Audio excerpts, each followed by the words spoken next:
What is going on, everybody? How's everybody doing tonight? I hope my microphone is working again. But it is scary hours over here at HBCU Overdrive. And y'all know it's HBCU tonight.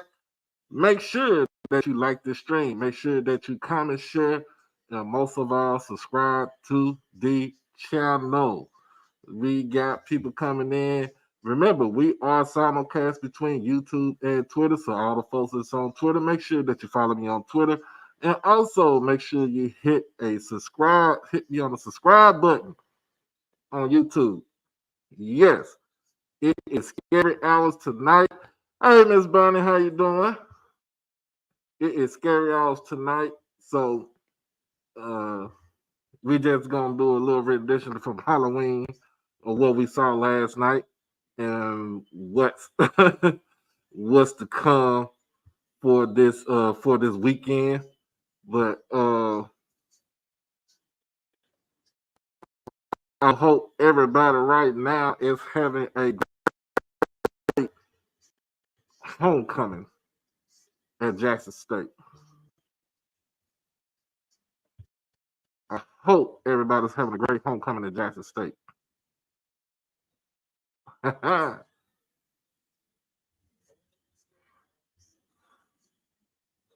trying to get this loaded up. Mr. Moore, what's going on? What's happening? What's going on? As you see, it's scary hours over here. And, from all the pictures that I'm seeing from my people, is it's nothing but black love and and booty shorts out there. Saturday is tomorrow. That's what it is.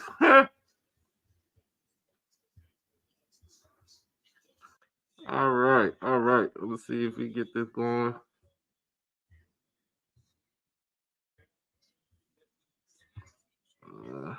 Hope they can fix this slide thing.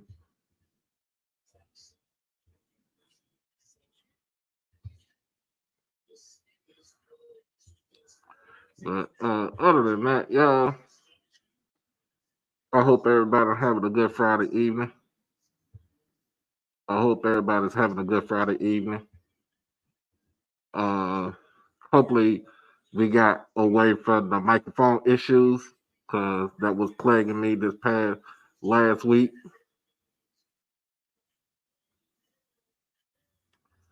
But let's go ahead.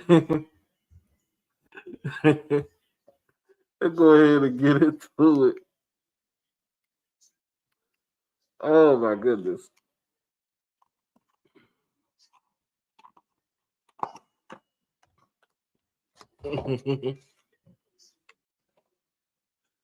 Oh my goodness. That's fun. That was fun. I got that yesterday from my job for Halloween.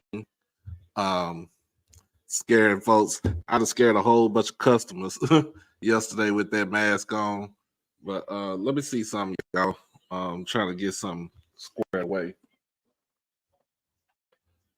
But while y'all at it, let me hit y'all with this good commercial break while we on the brand.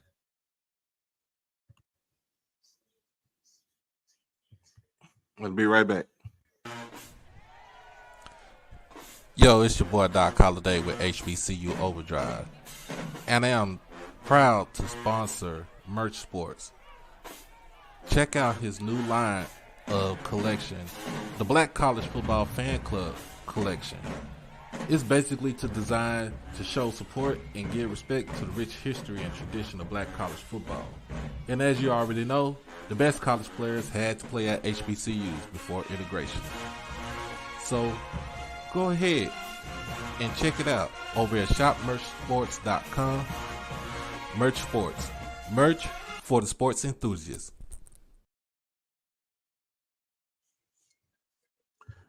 Miss Bonnie, yes, I would scare both of my kids. I don't care I don't care if one is grown. I would scare both of them. I would scare both of them. Man, look, I know ain't gonna be too many people on here tonight because, like I said, it's homecoming. You know what I'm saying? You get to go and be with your people.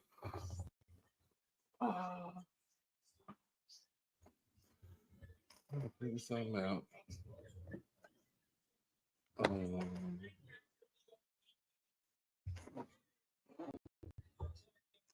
Trying to get some things going on. I'm trying to get these slides going, but I'm looking for my cord. Hold on.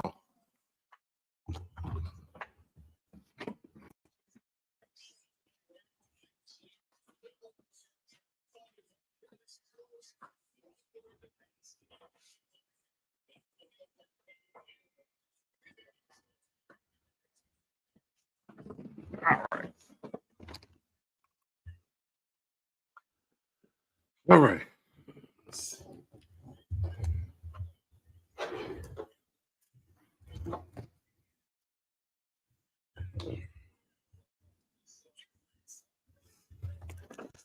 Okay. See if we get this going.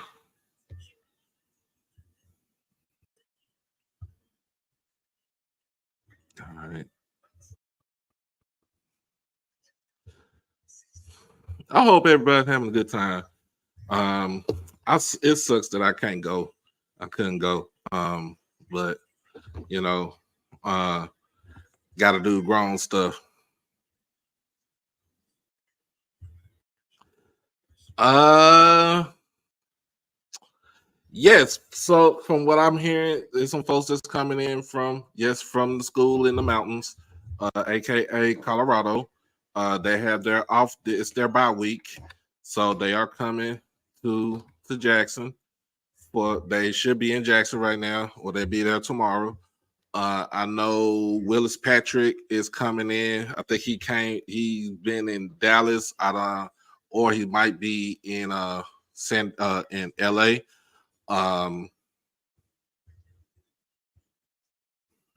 What's going on, Uncle? But there's some people that's coming in. I know Dallas Daniel said he was coming in. So it's some other folks that was it's some other folks that was coming in. From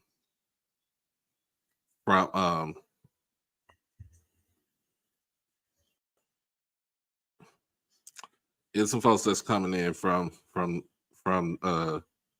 to Jackson. So, but yeah. What's going on, Mr. Buckley? What's happening?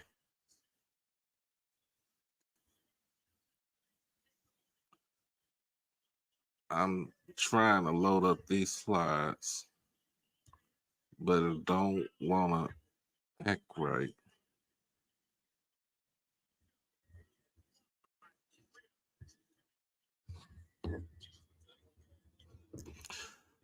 Don't wanna. Come on.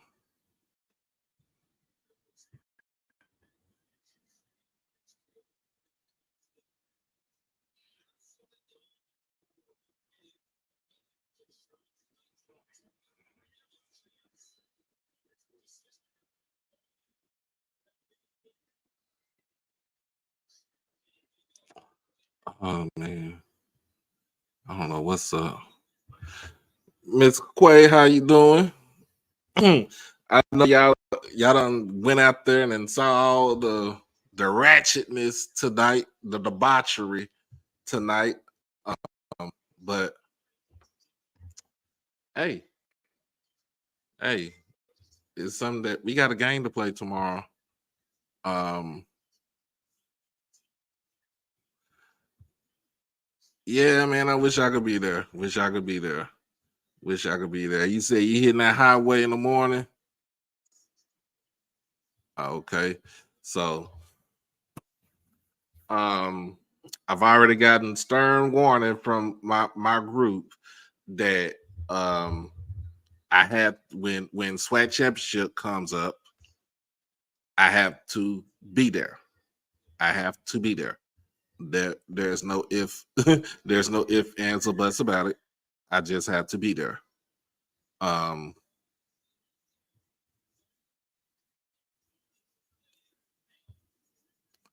so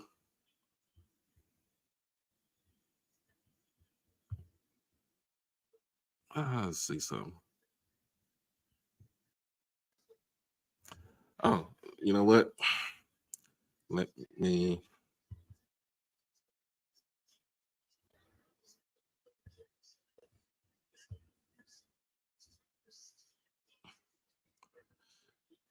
one thing about staying in apartments near the stairs, I don't is heavy stomping going up the stairs and down the stairs.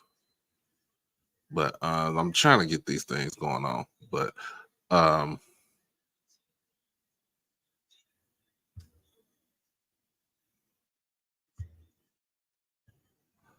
but other than that, I'm glad everybody I know that's mandatory. I will be there. I will have my credentials for December. I already told my boss I gotta be gotta be there. Um um so but other than that, have to handle business here at home. Um So other than that, tomorrow, if for those that's not watch that for those that cannot get ESPN Plus, who don't want to get ESPN Plus, you will be able to join me as always to watch the game on the channel. All right. Make sure we get that. Make sure we get that set up. But other than that, let's see if we got some people that's gonna come up. I don't know, Mr. Ford here. He might be here. Um, I don't know if Uncle Said is here, but I know he probably getting it down with the noops. So, hey,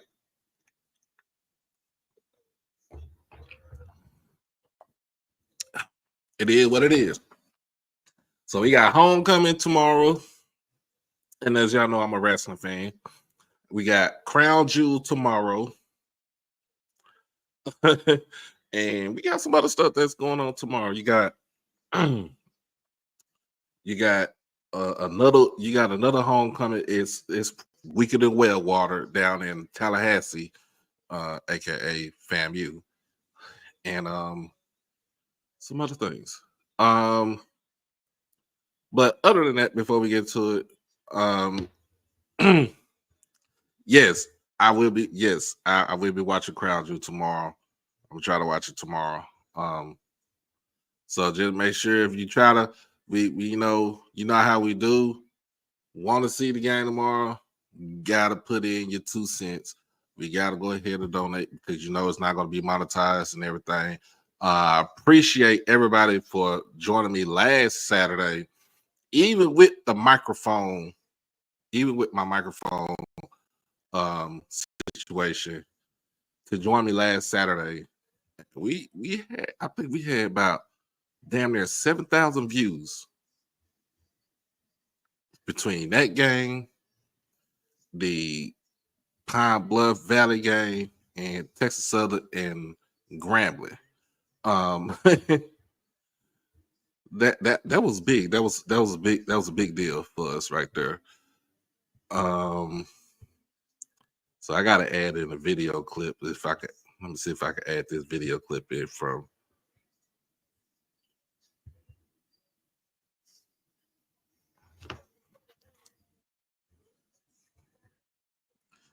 You know, as you know,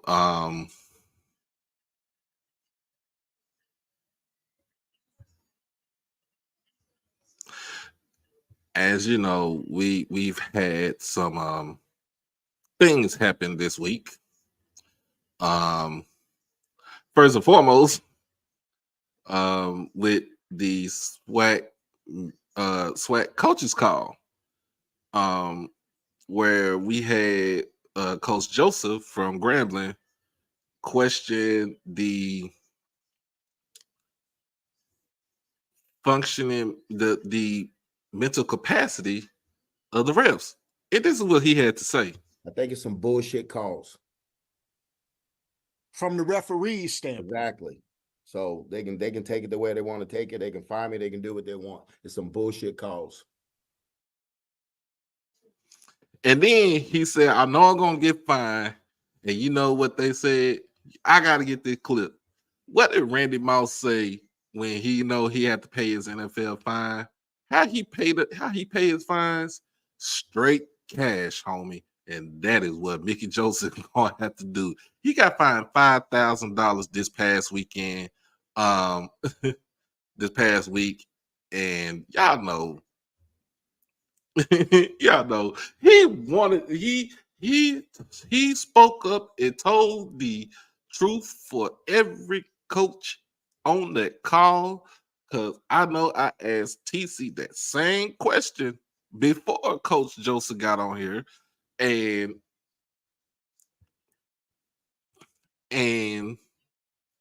no, he didn't lie.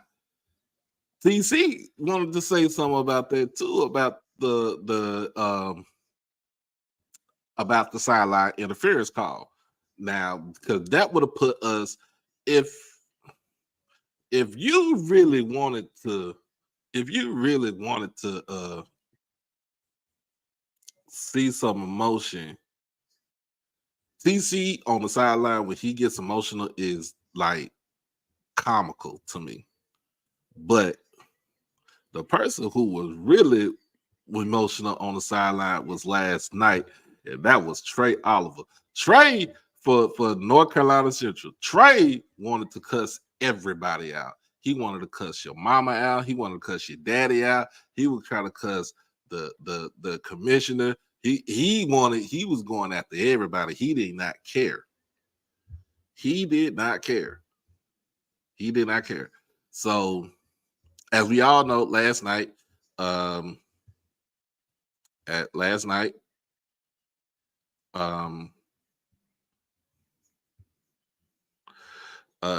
Carolina State took on North Carolina Central, hosting them in Orangeburg, which that was a great game, y'all. If you did not watch that game last night, that game showed you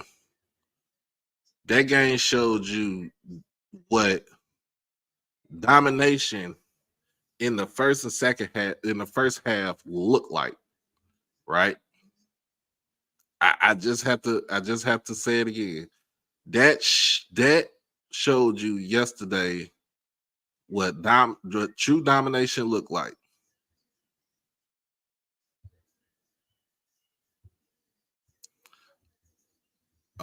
So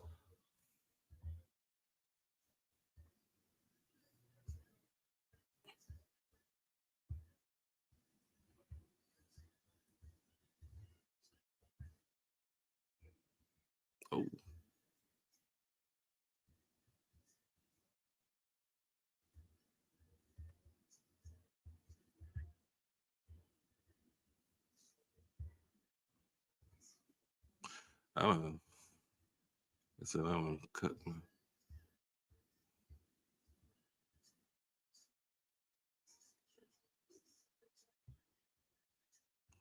All right. So that's the. But yeah, that showed you true domination last night. Of what a team looked like. Eric Phoenix is pretty much perhaps right now one of the better quarterbacks in the country with what he just put on yesterday.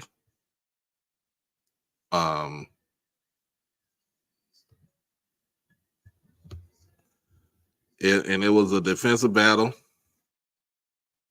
It was a defensive battle last night. What you saw, for South Carolina State.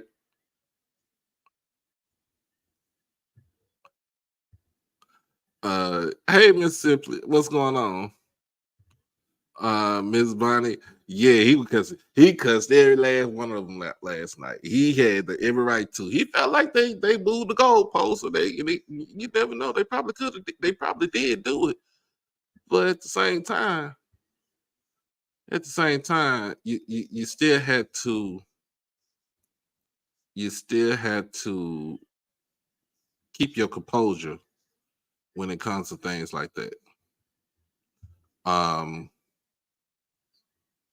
but overall, the defensive dominance that we saw in the first half from South Carolina State, you kind of seen it in the second half from North Carolina Central.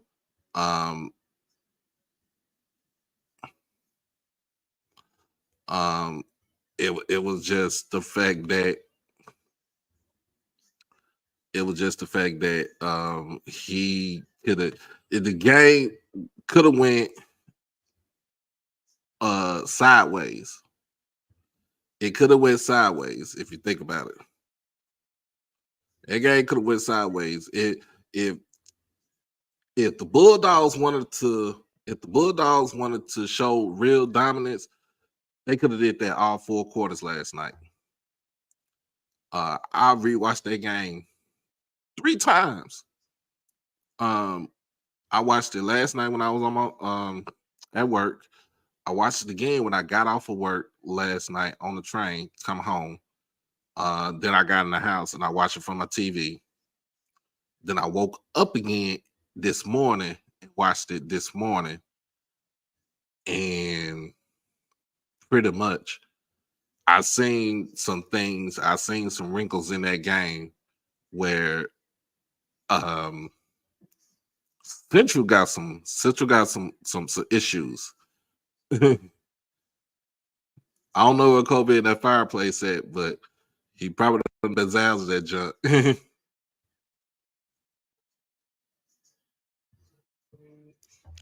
um my high school sucks right now. Getting beat by a mesquite horn. But other than that, look, it's just it's just something that I really, really, really didn't even think that was gonna the way it came about was going to happen.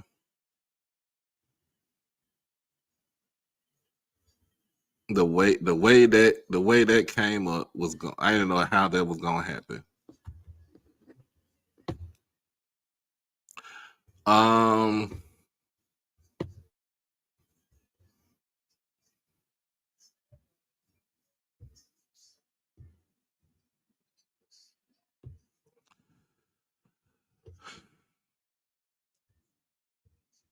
hold on, trying to see something.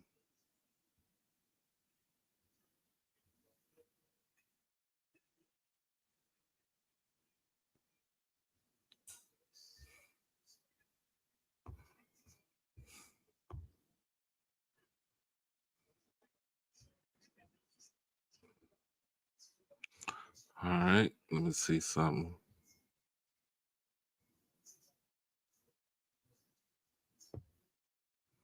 Trying to, I'm what I'm trying to do. I'm trying to get these. I'm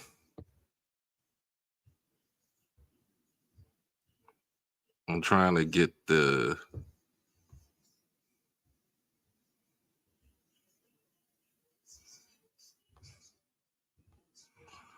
Well, let me do it right here. I was trying to get my these slides together, but I'm just gonna go with what we have on here. And all right. It's week 10. Um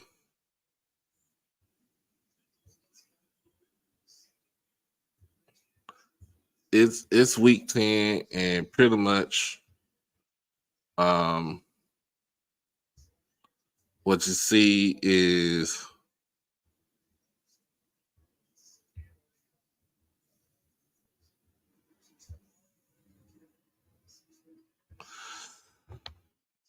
First and foremost, congratulations.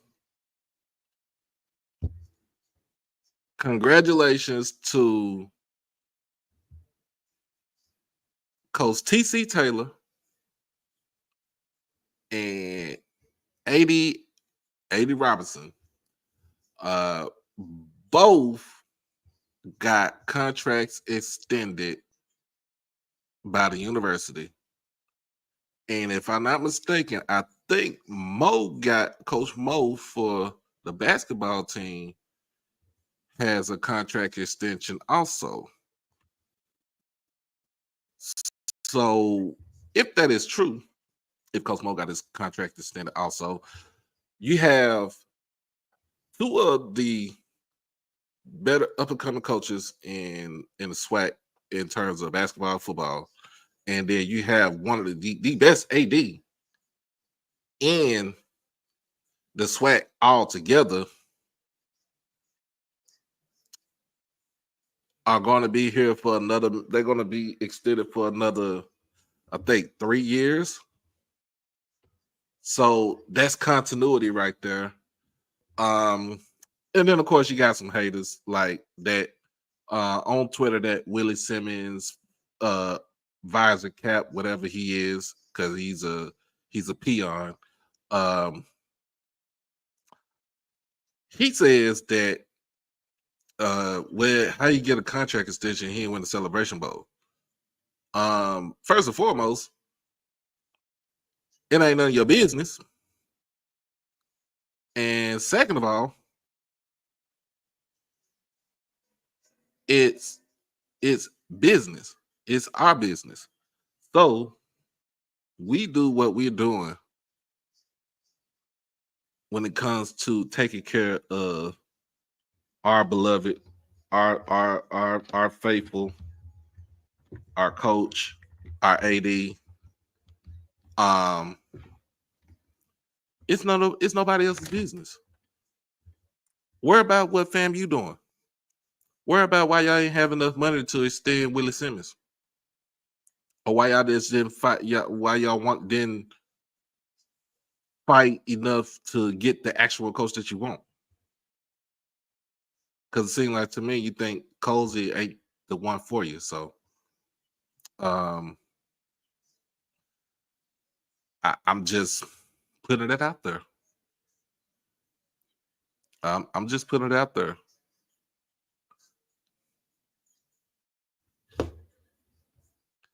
And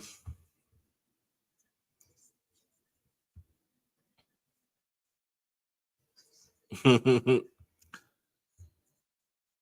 not only, like I said, not only did we get our coaches extended, we got our AD extended. And it's a good thing. Homecoming, man. Guess what? Oh man, what's that? What's happening? What's happening? What's going He on, said. man? Happy He homecoming, said. man. He said, "Yo to the noops. Hey, yo, baby, yo. Happy homecoming. Happy homecoming. You know Man, how we happy gonna get this homecoming. going." Shots out, man, to all the great people in Tigerland, all the great people in the SWAC, man. It's homecoming. And we about to cook up some PV and PB. Hell, PB and PV, they the same, really. But yeah, man, happy to be on, man, and finally done with work. So let's get it. All right. Get it. You headed down to Jackson in the morning, ain't you? Yes, sir. I Yeah, figured. my son, their game got moved to today. That's the only reason why. So I Oh, got to go okay. pick him up, and then we leaving out early. If his game was Thursday, then we would left. I'd have been on the yard at 12 because I got some new K side, paraphernalia that I wanted to debut, but it's all right. Yesterday made 28 years for me in the frat. So Oh, yeah. congratulations. Congratulations. See, Thank you.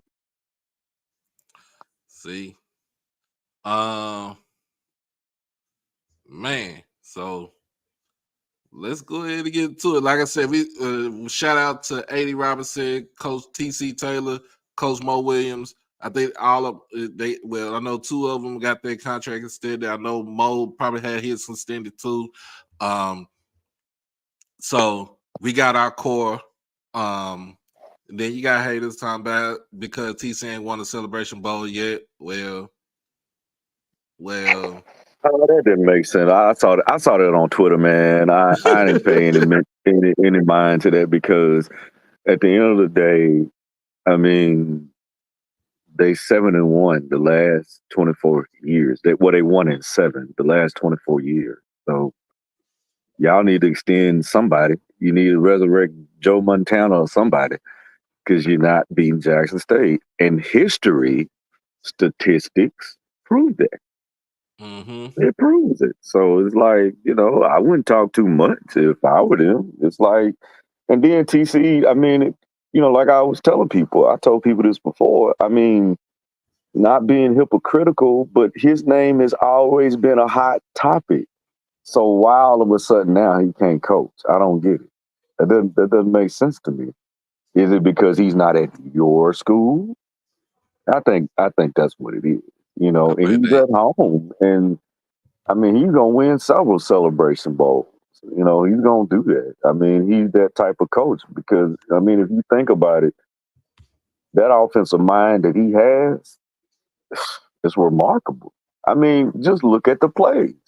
All you got to do is look at the plays, look at the alignments, look at what the skill players do, look at what directions they go, look at the offensive line, look at the QB position.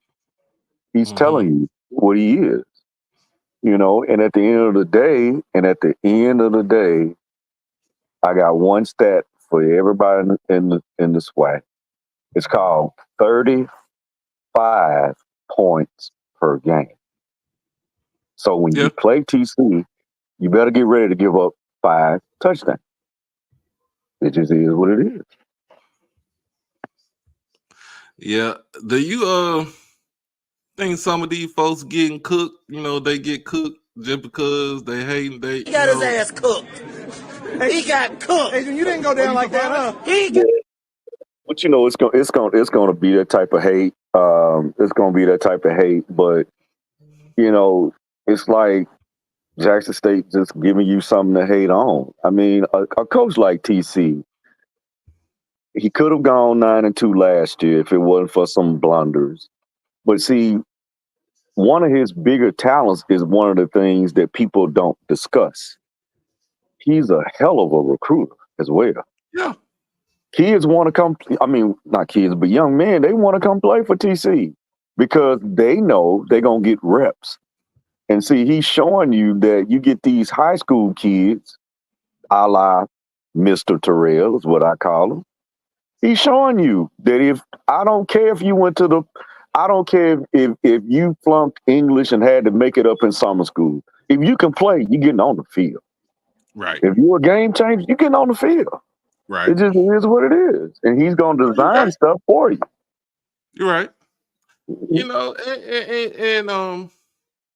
like I said, shout out to the coaches and shout out to A.D. Robinson because without A.D. Robinson, none of this would happen. None of this would not be happening right now. And I'm just dead serious. Like we don't, people don't like mentioning his name, but when they had got a Deion Sanders to come here for the 2.5 years he was here and bring us he's the brain trust, man. He's the brain trust. He's the one that makes he's the one that makes the train go. That's who he is. I mean, he's very knowledgeable. He's gifted, and he has a sense of knowing who to pick. He knows what situations he's going to put you in the best situation. He's going to give you full autonomy, but he just like old Al Davis. He said he only has one requirement, and that's just win, baby, win. That's it. So before we get into our picks, Carrollton and Douglas County playing tonight. Ooh, man, I wish I was at that game right there. I'd be a fly on the wall for that game. Yeah, that's a good one. That's a good one. That is a good one. So last night we talked about last night's game. South Carolina State versus North Carolina Central, where you saw the first half that South Carolina State dominated the shit out of Central from top to bottom. They did. They did. They did They not get did. their first down until like midway into the second quarter. That's crazy. That was a dominant defense that you saw. Now, what I didn't like in the second half was after they Yeah, scored their they'll last touchdown, they let the team. gas. They let was it? They let their foot out the gas. I can say I'm not scared of South Carolina State, but it's the fact that what you saw that people were saying that that South Carolina State was another is a D2 school, and they showed you what up, Jay? They showed you that players from Division Two can play. Well, I mean, It, ready to play. they were ready to play. No. Now, was Central ready to play? I don't think they was. I don't think their mind was in it because they got hit in the mouth from the beginning. Yeah, I And mean, football is football. And but see that's gonna drop one. And really, like I said, they're just a well coached team. He's doing this with the talent that he brought with him. So I could just imagine how they're gonna look, when he actually has a recruiting class on the D1 level. So, right, but I do see some things that NCCU doesn't have, and you know you see a team like that, and I kind of I was two ways with that, but a team like that against a JSU, it's gonna get ugly and get ugly real quick, because if you don't have a defensive line versus them damn hogs that Jackson State has, and they can move to, and then they interchangeable, you're gonna lose. You better hope that they just turn the ball over 10 times. You just better hope, because NCCU, they have deficiencies on their defensive line. they do. They wasn't getting pressure at all. Like, But they they were wasn't stopping the getting run though. They were pressure stopping the run for the at they were all. stopping the run for the running back, They were stopping the run. They were stopping. They were doing that, but but they couldn't and stop then Eric Phoenix. NCCU, in NCCU, you should have kept that ball in Taylor's hand, because, like I said, and I said that earlier, I said I don't trust that Walker kid. I just don't. Never really have. You know, Never really have. I mean, he's okay. You know, if you had to say He's a an good player. equivalent, He's a good player. I think He's a good player. I think he's a MEAC Daniel Richardson. They remind me of each other. Wow. They can hit you with the big play. You know, they'll hit you with the big play once or twice. But if you just blow at them, you're gonna disrupt what they're trying to do. Like, Right. you can just blow at them, and they're gonna go down, or they're gonna fumble, or they're gonna, stuff like that. So, but Right. I do like the quarterback. I mean, Phoenix is that guy. He's that guy. That one run he He's took that guy. onto the left side, and the DB looked like he had to make a business decision, and he got a forearm to Hmm. his chin. I was like, "Ooh, that's something I ain't see when he was at Benedict." Hmm. Oh my, what? And he threw for another 300 Yeah. yards last night. Two Yeah. touchdowns. He ran for a touchdown, so he accounted for all three touchdowns. The one that would scare me would be Caden High, the slot receiver, number 0 for South Carolina State. He scares me because he's quick, he's fast. You can line him up on the Yeah. slot, True you can dual line him threat. outside. True Yes, dual like threat he's quarterback. but Caden Hyde, the receiver for South Carolina State, number 0, scares me.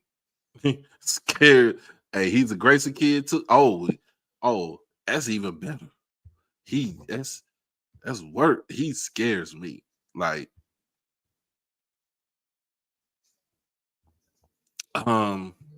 Yeah. but Like I said, I like him. He has a great catch radius. He runs great routes, and he's quick as a cat. I like him. I like him. I really do. mhm, I like him. But but the thing is, you know, they just had that, that they just had that Daniel Richardson isk type of quarterback last night, and it's just against great teams. You're not gonna win with that right. because people gonna key on you. They gonna hit you, and then you're gonna fold eventually. You're gonna Uh, fold eventually. You can't. I mean, like I said, now those type of quarterbacks, they're gonna give you 250, 300 some games. But like I said, if you just blow at them or whistle at them, they're gonna fumble. They're gonna make a bad throw. They're gonna take a big sack, which he did last night. he did. He didn't know to throw the ball away, and stuff like that. I mean, so it comes down to the nuances of the game. So it comes down to coaching that. If you know that your quarterback throws side on, okay, you can't put him in side on situations. I mean, well, you got to put him in side on situations. Mhm, If you know that your quarterback just throws a matter of fact ball, that means you got to have a great offensive line right. because they can't just do what you call throwing it in the bucket. They just use their athleticism to get the ball there or throw it within a window where the receiver can catch it. So, but shots out to South Carolina State. I think they're good on both sides of the ball, special teams as well. But again, it goes down to like what you call your boy Thanos. They're just a well coached team. That's And well I coaching. noticed that I noticed that they were getting better and better each week in the coming Yeah, week. even Josh, my boy Josh from Central, he was like, in his terms, we got smacked in the mouth. That's what he meant. We got smacked in the mouth. Um, but like I said, it was one of the games. Now, this game would have been on a Saturday at night. Hmm. This would Yeah, have been a more marquee matchup than having it on Halloween because the marketing wasn't all the way there. But kudos for having it on ESPN too. I would give them that. yeah, As you know, like I said, you could donate to the channel, and then of course for tomorrow we're gonna have everything tuned in for those who's not gonna make the game, who wants to watch it from. If you're at the game, you want to watch it from your phone and see what's going on the TV. You can pull up here tomorrow at 2 o'clock. We'll get started around 2:20 and 2:30. We'll have it going. The game should be kicking off. Um, but let's go ahead and get into this right here. Um, Now I did not do a top 10 this week. I've been run ragged at work, so I wasn't able to get a top 10 for Division 2 and Division 1. But if you want to know uh what my top 10 is from this past week, it was on the Division 1 ranks. I have Jackson State at number 1, as they should be. yep. I agree with that. As they should be. Um Number 2, I got Tennessee State, and they got a big one tomorrow against UT Martin in Nashville. So let's not forget that Too. it's in Nashville. Uh, of course. So I had Central at number 3, but they're gonna drop down. They're gonna drop down as of last night. At 4, I got South Carolina State. I will put South Carolina State at my number 3 spot now. 5 is Hampton. if Hampton can pull off a victory over Villanova tomorrow, they are top 3, top 4. I can't. Yeah. I can't get that out the way. FAMU is my number 16. Number 7 is Alabama State after their win against A&M. Number 8, number 9, and number 10 in this order, Alcorn, Southern, and Grambling, all with 4-4 records. Honorable mention would be Texas Southern, and I would say Howard, but I don't know what's up with them. I don't know what's up with them. Of course, on the Division II side, just top 5, Johnson C. Smith. They got a chance to go 9-0 tomorrow. It'll be the first time since disco started, which was in the late 60s. Number 2 is Miles. They are on the roll. They are on the roll. I cannot fathom that. Number 3, Virginia Union. After that loss that they took against Johnson C. Smith, they have been on the roll also. Of course, this past weekend, Jada Byers ran for 3 bills, 3 bills, and 3 touchdowns against Bowie State. And then I have Fort Valley. Now, I can put Tuskegee up there in the top 5 because they are winning. They won 4 in a row, so I will put them in. I could put them in my top 5. But you have West Virginia State, Clark Atlanta, Albany, Tuskegee, and Livingstone. Now they could all change up after tomorrow. All right. Clark has a big game tomorrow, so let's go ahead and get into it. Let's get into it on the Division II side. Division II side. On this for the CIAA, this is my game of the week for them. Really, it's Johnson C. Smith taking on Fayetteville State. This is in the Queen City in Charlotte. I think this should be a 1 p.m. kickoff time for the Golden Bulls. Again, like I said, the Golden Bulls have not went undefeated in a very, very, very long time. Very long time. When I mean very long time, none of us was born. None of us was born at that time. So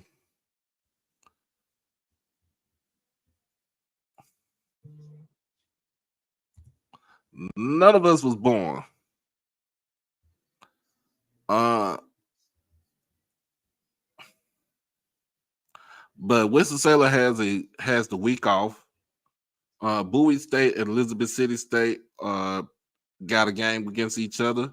Virginia State is in Pennsylvania to take on Lincoln University. Livingstone and Shaw battle in Durham. And Bluefield State is on the road to in Richmond at Virginia Union. But the game I have circled will be Johnson C. Smith versus Fayetteville State. And I am going to go with Fayetteville State tomorrow. Not Fayetteville State. I'm going with Johnson C. Smith tomorrow, but it'll be a close one. It ain't gonna be a blowout. It'll be a close one.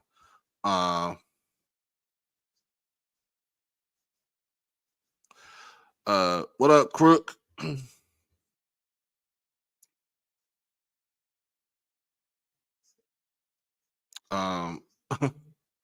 Let's see, co-host come back on here. We probably got a call.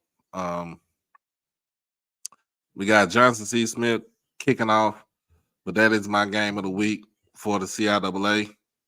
And I got Johnson C. Smith in an hour 1 tomorrow.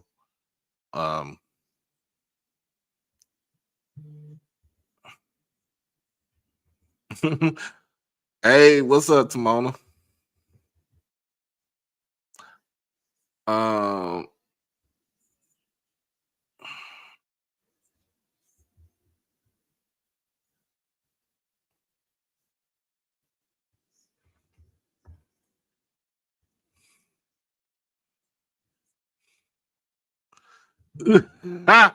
he said, "Teacher Jay White Bulldog history." That's funny. All right, all right. Johnson C. Smith versus Fayetteville State. I got Johnson C. Smith in a close one, Yeah, I like Johnson C. Smith.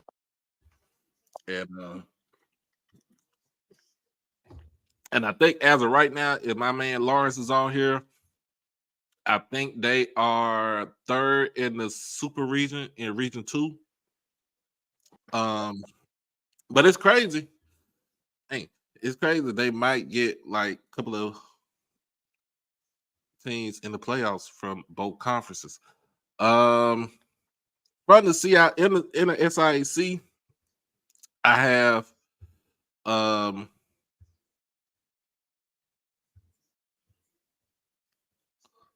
I have Tuskegee on the road. They are on the road in Atlanta, taking on Clark Atlanta on the Pyru Field.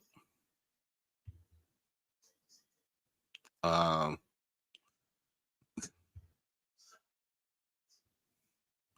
oh, thank you. So I had Clark Atlanta taking on Tuskegee on the Pyru Field.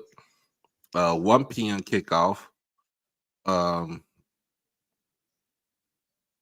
This will be a tough one.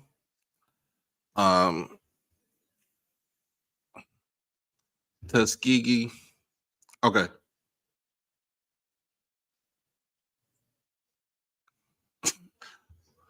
Damn, Lil said. You tripping. You tripping.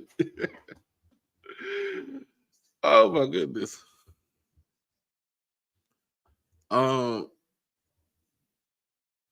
I'm gonna go with Tuskegee. Nah, I can't go with Tuskegee. I'm gonna go with Clark on this one. I'm gonna give it a close. I'm gonna give it a close game.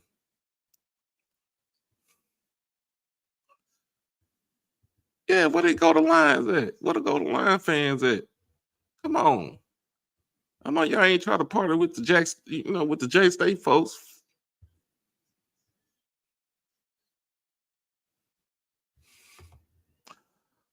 Um, but also in the SIAC, you got Benedict on the road to Fort Valley, 1 p.m. That is on the Grio. Central State takes on Allen and Columbia. That's on ESPN Plus. Albany State is on the road to Savannah, take on Savannah State. Edward Waters again are in Jackson, Tennessee to take on Lane, and Morehouse and Miles go at it in Birmingham. And that's a 3 p.m. kickoff right there. So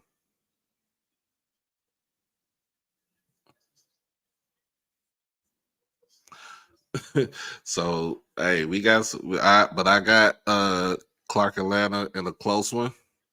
That's gonna be a very good one. Now, and just gonna go ahead and breeze through all these right here. Going to the MEAC. Gonna go to the MEAC first, and then Independence, and then the SWAC. In the MEAC, Morgan State is on the road to take on Norfolk State. Make sure that is correct. Since I can't get my damn slides up here, StreamYard tripping. Much money I pay for StreamYard.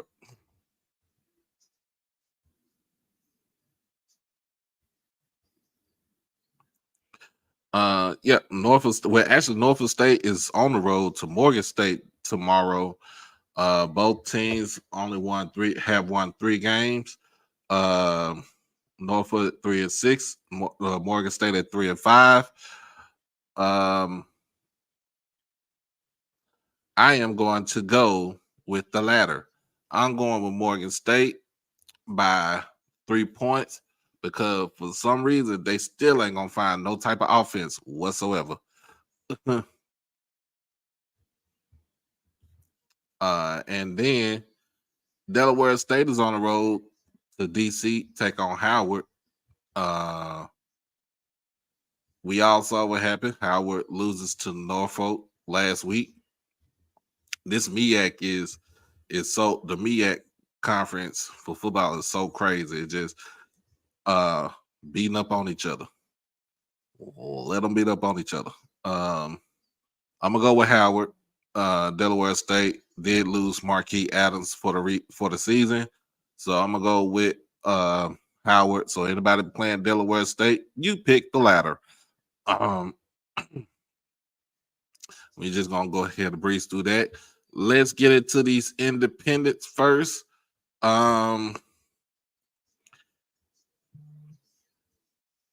In the CAA, North Carolina A&T is hosting William and Mary. Need I say more? Need I say more? William and Mary by 50 in this game right here.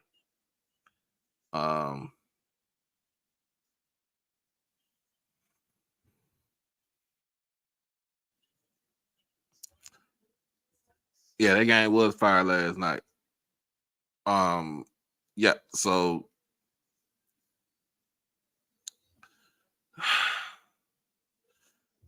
A&T need they need Jesus.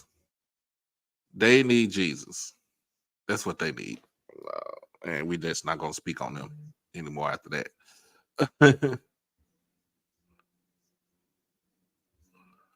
They need Jesus because A&T really, you know what? A&T really is pretty much. He got his ass cooked. He got cooked. Adrian, you didn't go down like that, huh? He got cooked. They cooked.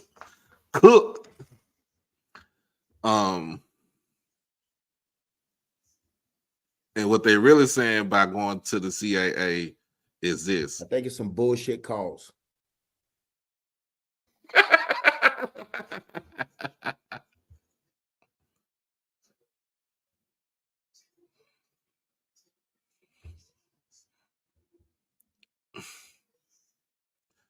Oh man. Tomorrow also Hampton is taking on Villanova. Now I might give Hampton the nod in this one. Not saying that it'll be a blowout. I'm not saying it's gonna be anything else, but I'm gonna give Hampton some grace. I think they go out here.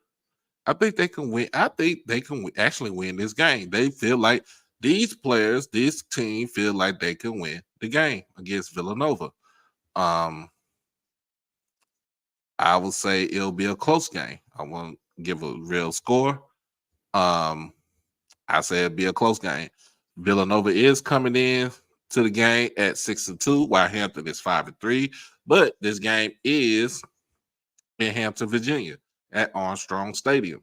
So I would give Hampton the close victory.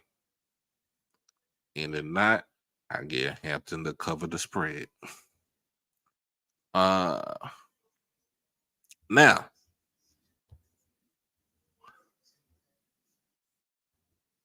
in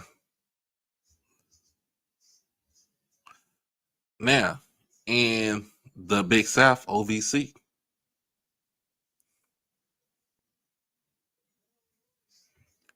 Tennessee State is hosting UT Martin. UT Martin is coming in at 5-3. Tennessee State is coming in at 6-2. You know what? Somebody reach out to Lionel. And we need our points. Need our points from last week. But I know I did my thing from this week, and I took Eric Phoenix last night. So, um, the only losses that Tennessee State have on their record is against North Dakota State. That was early in the season.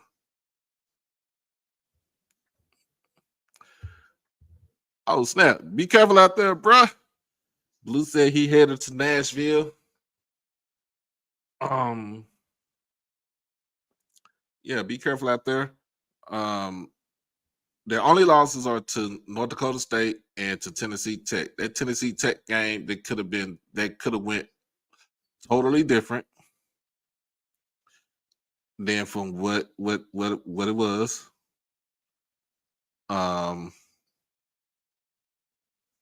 But and of course, like I said, the North Dakota State game was early in the season. So do you really count? I mean, do you really want to count that game? I don't know. I don't know. I don't know. But that game is on ESPN Plus at 5 o'clock kickoff. I want to see what DJ does. What up, Mr. Darby? But at the end of the day, I think Tennessee State can actually pull this game off. I know Blue in here to trying to crash the party. That's what he does. But I think Tennessee State pulls it off tomorrow.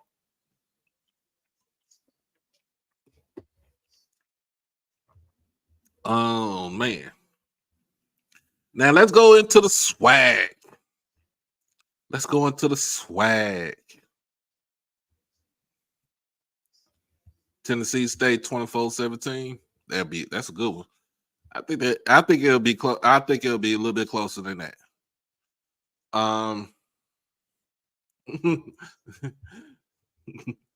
Belt to ass.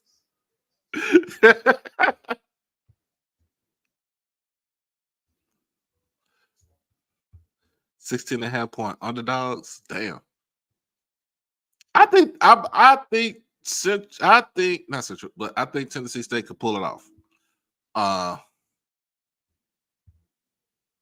Oh well, shoot. Ain't my fault. Them ain't my fault. Them niggas trash as hell.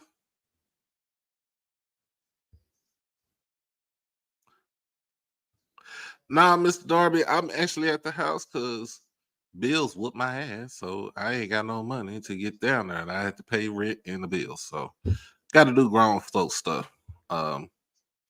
So my group in my group chat, they told me that the SWAC championship game is a must that I cannot miss. So I said I'm going to go ahead and put that in to my schedule. In fact, I'm gonna do that. Go in there and do that this week. I mean, actually tomorrow, since I'm out tomorrow, to put my time in for that. Get down there Friday. Go to the game Saturday. Roll out Sunday. I think Tennessee State is a real deal. They have a defense that's formidable. That defensive line is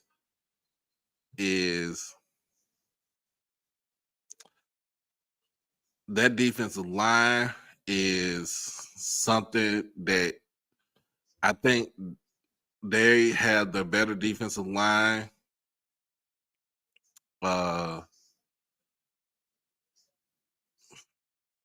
In HBCU football, I think it's between Jack State theirs and also the way we looked at the way we saw South Carolina State's defensive line giving them boys fits last night. Yeah, I put them up there too. Yes, I did.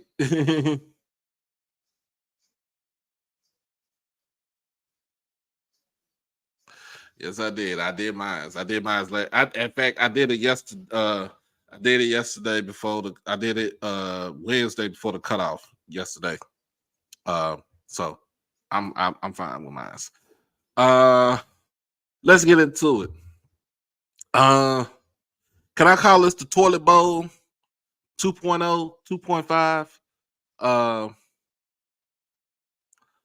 Uh, Prairie View is on the road. Take on Mississippi Valley in Itabena. We all know the last couple of times Prairie View has played Valley that they have come up short. The calendar has turned to November, and Prairie View always have issues in the month of November. They do not under Bubba McDowell, they don't have a winning record in November. And this actually goes back towards when Dooley was the head coach at Prairie View. They don't do well in November. Once that calendar turns November, i.e., today, they do not fare well. I'm looking for an upset in this game. I'm looking for Valley to actually take this game. I'm looking for Valley to take this game by 3 points. I don't think it will be a blowout, but it'll be by 3 points. I see what I've seen as far as the offense making a lot of adjustments. And the defense has played well, but it's always in that middle part of the third quarter. It seems that they pretty much run out of gas a lot. That's what you see. But if they can put together a full game, kind of like what they did with Lamar early in the season, I think that they can actually go and win the game.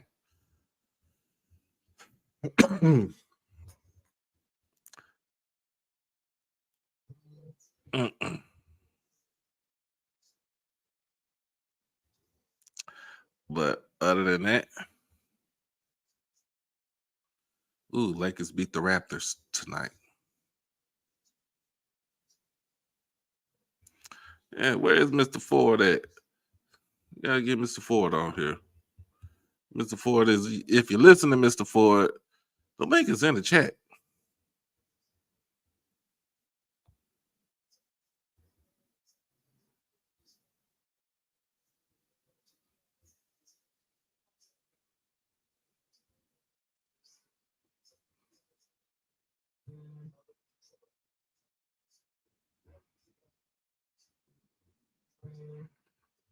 Mm.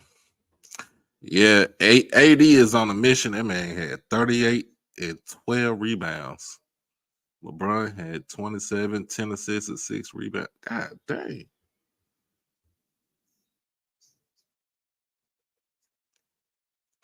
But yeah. I got Valley in a close game tomorrow. And like I said, history indicates that Valley will win this game against Prairie View tomorrow. Alabama State and Alcorn are throwing down in Mobile tomorrow in the Port City Classic. Alcorn is considered the home team, but Alabama State is considered the home state. Why? Because from what I heard, Mobile is one of the larger alumni associations for Alabama State. Now,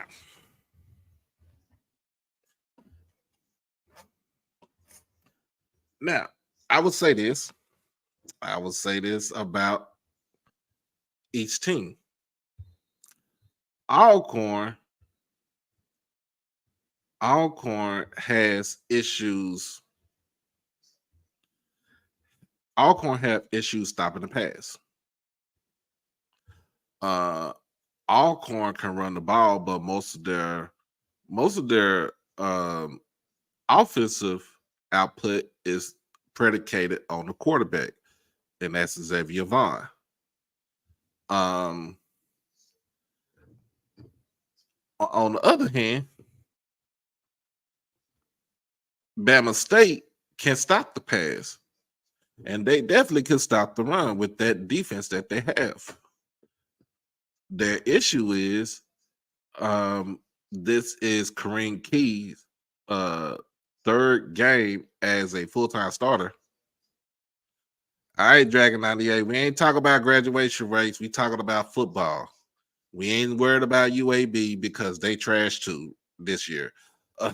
So let's get the hate out the way for all the Alabama schools. You wouldn't say that to no Roll Tide or no War Damn Eagle, but you'll say to the two lesser. You'd say to the two lesser of the two evils.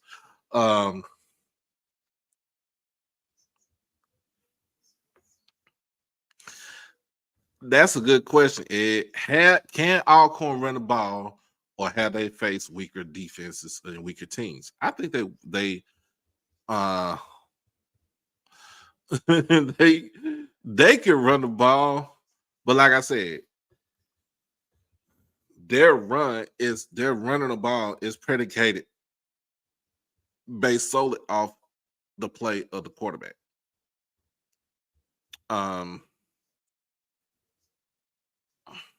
Now in Alabama State's instance, they have a third quarterback that's starting his third full game for the season, but they can run the ball. I'm gonna see this as a knockout, drag out fight. Some folks want Alcorn to win because guess what? If Alcorn wins, that put Bama State in the conference. That puts them 2 games behind JSU. Right? So if Alabama State loses tomorrow, and let's just say Jet State wins tomorrow, we can actually clinch the East against Mississippi Valley, if I'm not mistaken. If I'm not mistaken.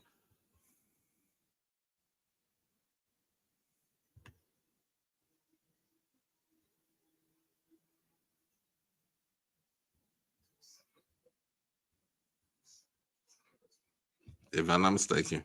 Yes. Alcorn needs to win. Alcorn needs to beat Bama State. Drop them 2 games out of 2 games below. Where we still have the tiebreaker against FAMU. If A&M loses to Southern, they will be mathematically, in a sense, they'll be mathematically eliminated. BCU and Valley, if Bethune-Cookman loses tomorrow, they will be mathematically eliminated from SWAC championship contention.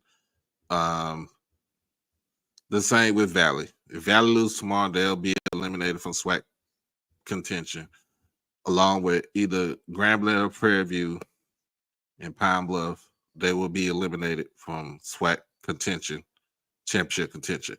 But let's get back to it. I have Alcorn winning this game. Yeah, I know. Blue. I know they actually count. They count, but I hope FAMU loses again. I hope FAMU lose. If FAMU lose tomorrow, we'll talk about that in a minute. No, I know Alcorn and Bama State count, but I'm just saying it to make the path easier for Jackson State.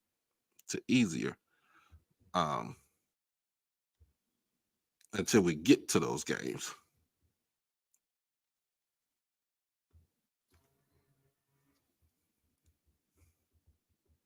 So that's what I was talking about. Let's get into it. We got Bethune-Cookman going to the hole, going to Grambling. Actually, take that back. Grambling is on the road, going to Daytona.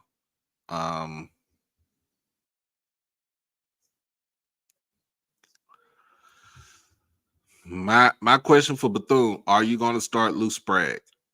If you start Lou Sprague, you have more chance to win the game tomorrow than if you start Cam Ransom.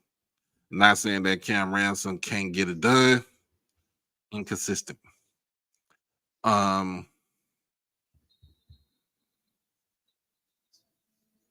the Coach Joseph gave us the hot take of the year. I have Grambling bouncing back against Bethune by 10 points. Now,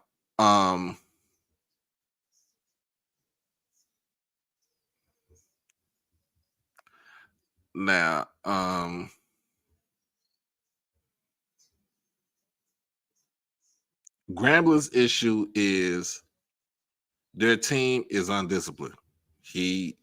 Coach Joseph has said that plenty of times. They're undisciplined, but that also falls on the coaching. That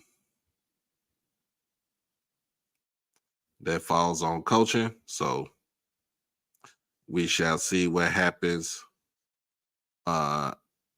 in this game tomorrow against Bethune. But I have Grambling winning this game by 10 tomorrow. Oh my goodness. Texas Southern is on the road in Tally Ho. Take on Florida A&M, and it's FAMU, and it's FAMU's homecoming, bro. That I'm telling you, this is what I say. After they won against Jack State, it has went downhill from there. It went downhill from there, right? You lose to Prairie View, you lose to Texas Southern, you lose to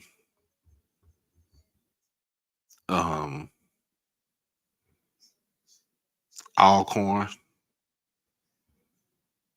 and your only victory that you have since that win against Jackson State is against Pine Bluff in your homecoming. That team is undisciplined.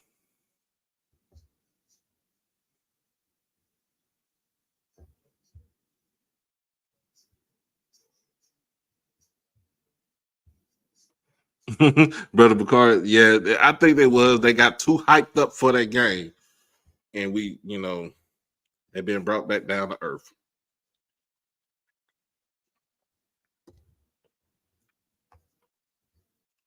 But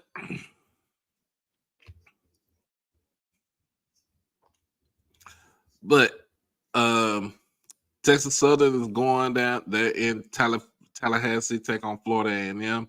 It's FAMU's homecoming, and I seen pictures of that homecoming. That homecoming look weak as hell. But my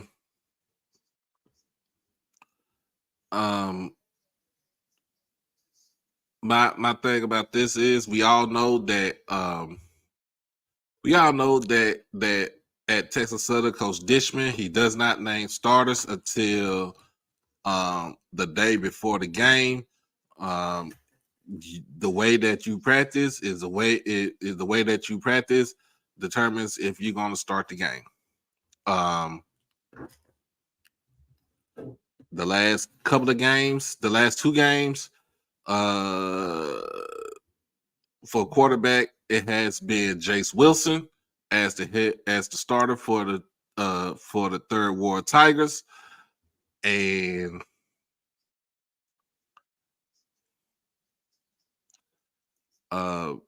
Pretty much. That's who you go with. I think you win that game. Now, last year in this game, this game was in Houston. TSU did jump out on FAMU early in the first half, and then once FAMU made the adjustments in the second half, it was a runaway with the Rattlers winning.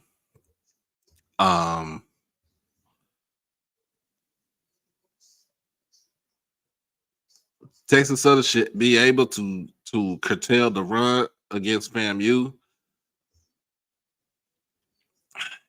and pretty much they have FAMU run offense is horrible.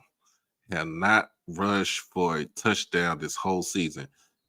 For them, this is the 8th game. We are in week 10.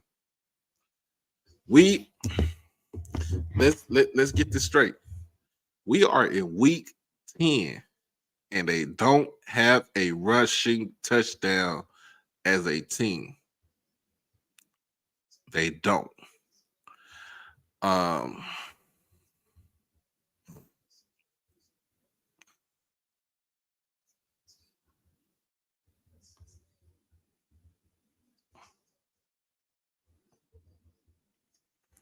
I think that Texas Southern can get to the quarterback. I think they can get to the quarterback. They do play a bend don't break type of defense.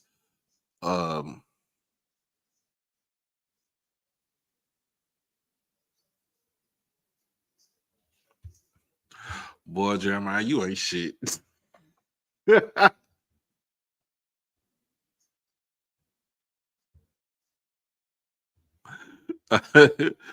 Oh boy, you ain't shit, Jeremiah.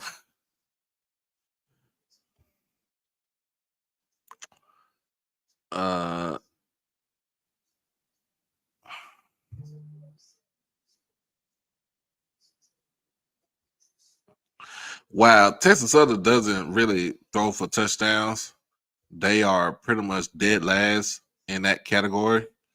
When it comes to passing touchdowns, they can run the ball.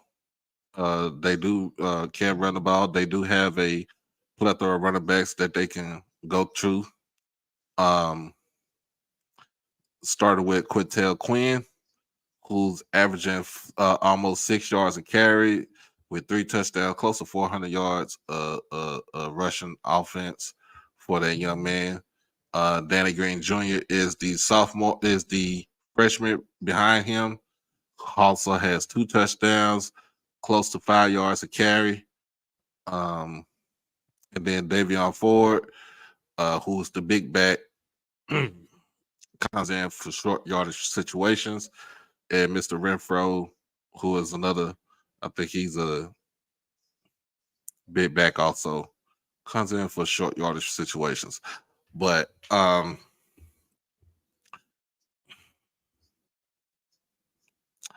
after what I saw against what FAMU put out there against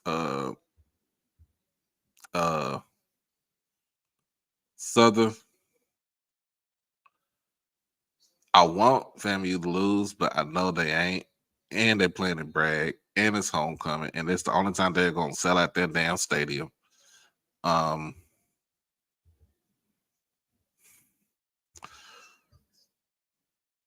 it. I'm going with Texas Southern by 3. I don't care.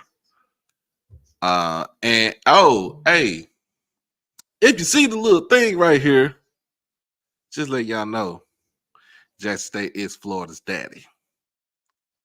We have swept the state again. We are your daddy. We are the state of Florida's daddy. So just let you know that.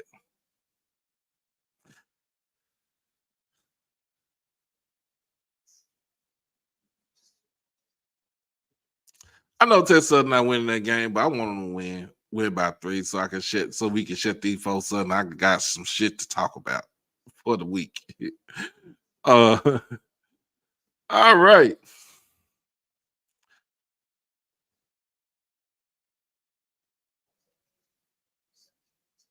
Now it's How much is it to get a U-Haul truck for Maynard game? Southern versus Alabama A&M. This game is in Huntsville, 2:00 kickoff. A&M is coming off of a putrid first half start in the Magic City Classic, but they did turn it up in the second half when all you could have did was just put Xavier Langford in the game and keep them in the game. You have a chance to win. He said $1. Let's donate.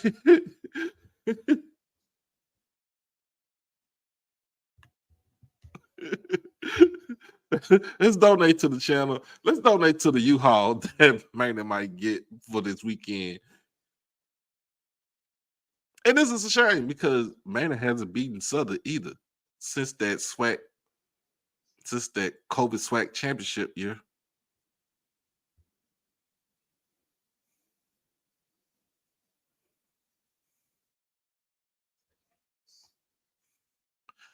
And it's crazy.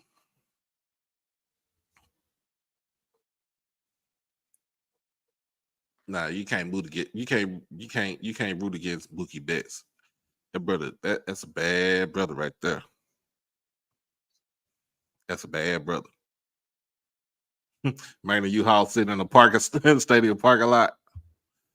They have not. So Jay White, Crook, when is the last time A&M beat Southern? When's the last time A&M beat Southern?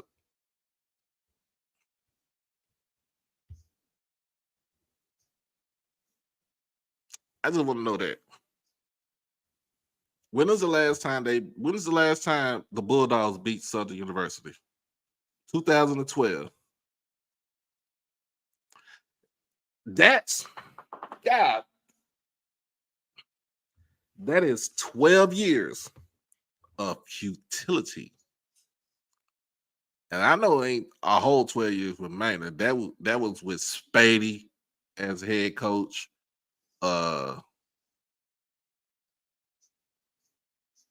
Yeah. That's part Spady and part Maynard. I know y'all haven't played them every year, but I'm just saying it's still 12 years. It's still 12 years you have not beaten this team. Not saying y'all play it every year. I'm saying you gotta add it up. Y'all ain't beat them since 2012. We know, I know that Jay White. I know that Jay. They roll off the schedule, but I'm saying in totality, you had not beaten them in 12 years. With on the schedule or not. And if you really want to go, there, you're not gonna beat them again.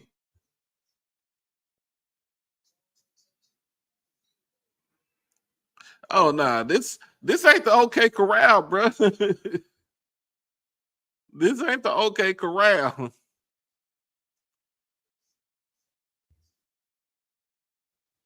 Chris said, y'all, they got an 8-game winning streak on y'all.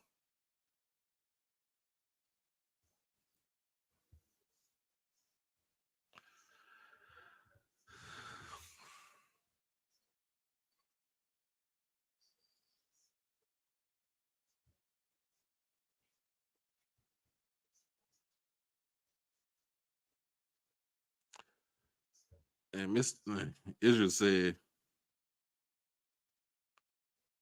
28-24 Southern.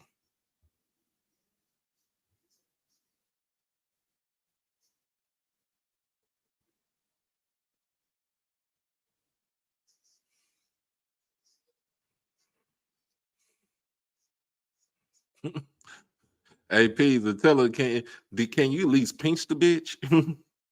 That can you pinch the bitch?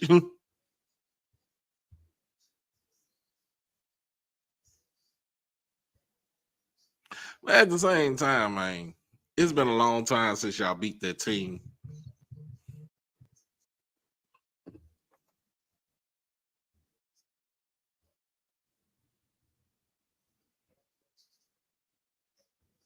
It's been a long time since y'all beat that team. So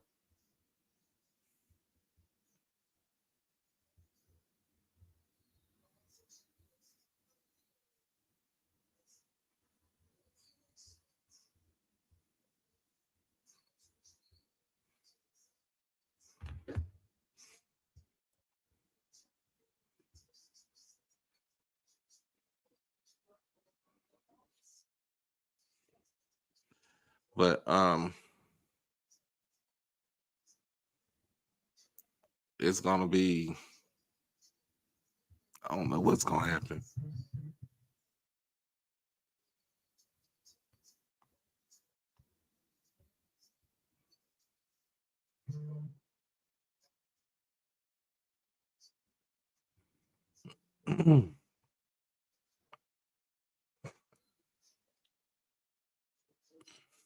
Now, all right, how my internet ain't tripping.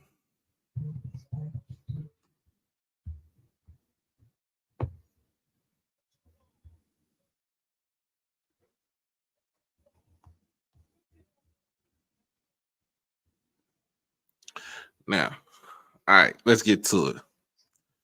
I got Southern winning this game by a close one. That will put A&M out of contention for a SWAC championship. And now we go into homecoming. Go into the homecoming stretch.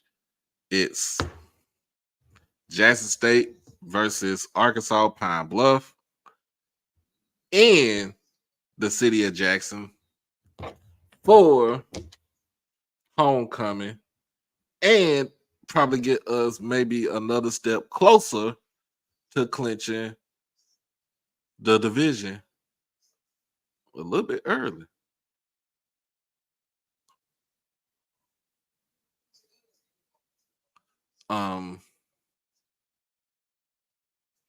Let's get into it. Conference top passer is Mekhi Higgins. And man almost has 2,000 yards already. And we got 4 games left in the season after tomorrow. Top receiver is Giovanni Gibson.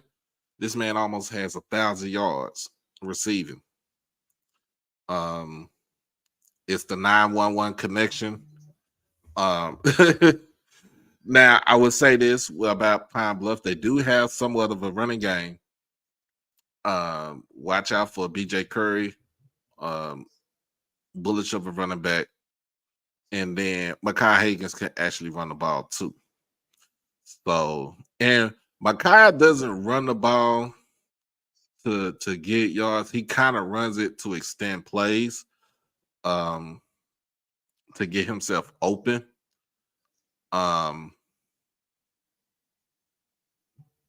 So people will say, well, maybe if we double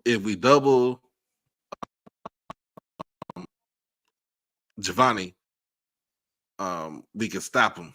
But then there's another dude on the other side named Christian Gamage who can hurt you too. And you can put him in the slot also. So they got receivers that can actually catch. But the main thing is to not let them get out on Jackson State early in the game. The main thing is to keep that offense off the field. And how you do that? Long drives, long possessions, run the ball. And we give Mr. Mulligan the goddamn ball. Can we give Mr. Mulligan the gut ball? That's the only way you keep that golden line offense off the field. You tire that defense out, um, you tire that defense out, and it's smooth sailing. Uh, so this is a game where what we saw last week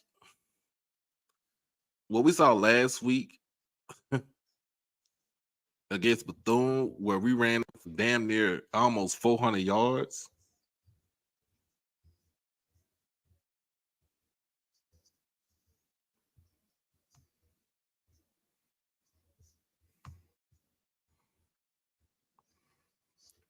For almost 400 yards, that's what you need to have as offense.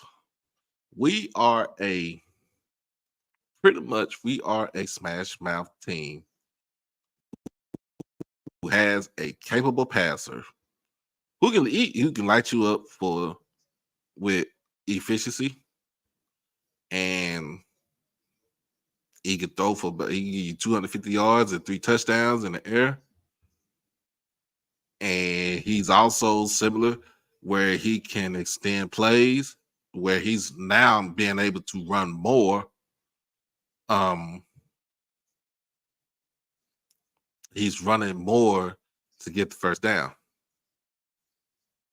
Now, here we go.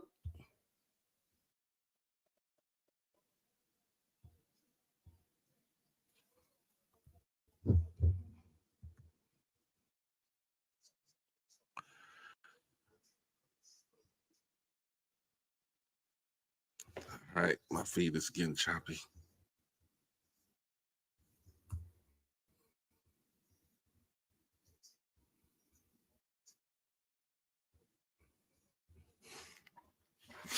All right, there you go, Mr. Ford.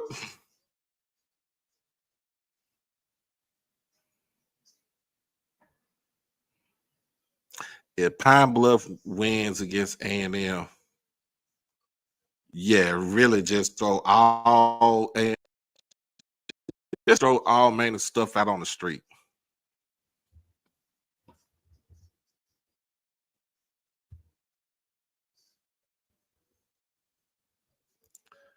Mr. Ford, how you doing? Hey man, how you feeling? Can you hear me? Yep, hear you loud and clear. Yeah, I'm just getting in from a high school football game. I went out to see. Are you familiar with Sandy Creek? That's Fayette County. That's a suburb of Yeah, I heard of Atlanta. Sandy. Yeah, I heard Yeah, of well, Sandy that's Creek. Calvin Johnson went there. They had Right. a boy named Kedrick Golston went to Georgia into the Redskins. He went there. Yeah. Oh, okay. So I went out there. This was their what you call it, senior night. You know, they honored their seniors, and our little cousin, she's Right. she's in the they walked on the field and all of that. Mhm. So then we talking about Jackson Uh-huh. State and Pine Bluff for tomorrow. Uh-huh. I think we just need to have a dominating run game Yeah. for Yeah. tomorrow. Oh yeah. Keep Makai Higgins in that offense off the field. Have a long drive, long possessions. That's what we need to have tomorrow. Oh yeah. Yeah. I think that's just homecoming, isn't it? Isn't that homecoming? Is tomorrow It's homecoming? homecoming. Oh yeah. Yeah, you want a dominant show tomorrow. The big wheels will be in town. Everybody that's somebody will be there tomorrow. What they think the crowd gonna be? Are they expecting 50? Maybe about 45, 50,000. 45? Yeah, 55. Yeah, okay. Oh yeah, you always want to look good at homecoming, baby, because the decision makers are in town. Mm-hmm. And you always want to look good. Well, the first decision maker Mm-hmm. extended TC and Yeah, AD yeah. Robinson. It came across my phone today. Was it? Yeah, today I think it was. It came across my phone. Mm-hmm. Yeah, and also, did the basketball coach, did he get an extension too, right? Yeah, Coach Mo got an extension too. Yeah. Good move. That's a good move. Setting a good background, infrastructure. Good human capital. Oh yeah, all that's good stuff. Them guys can be coaches for a long time. Because what's TC's age? What's TC's age? TC a year older than me. He's 46. Okay, and how old is Mo? Mo is 40, 42. Yeah, that's all. 42, Listen, man. 43. Hey, man, y'all can have them guys Like the he's next 42. He's 20 years. 42. Yeah, y'all can have them guys the next 20 years, man. That's good. That's what I call out of the box thinking, to lock them up like that. And then when you go and talk to kids, they know that those people are going to be. They know that TC's going to be there. You know that Mo's going to be there. That it's like I said, man. To me, I think y'all got the best AD out, man. Yeah, that guy's really good, man. What's your AD's name? AD Robinson, Ashley Robinson. Ashley Robinson, man. That dude's a brilliant guy, man. He's a brilliant guy. Yeah. Yep. And he got extended too. So. Oh yeah, man. Well, listen, you got your tickets yet for the Celebration Bowl? Look like y'all will be here against them Bulldogs. Shittersberry. What up, Bakari?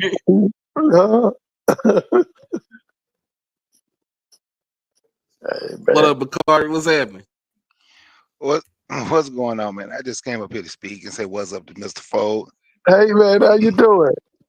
Yeah, look, you know something, Mr. Fold? I was telling my homeboy.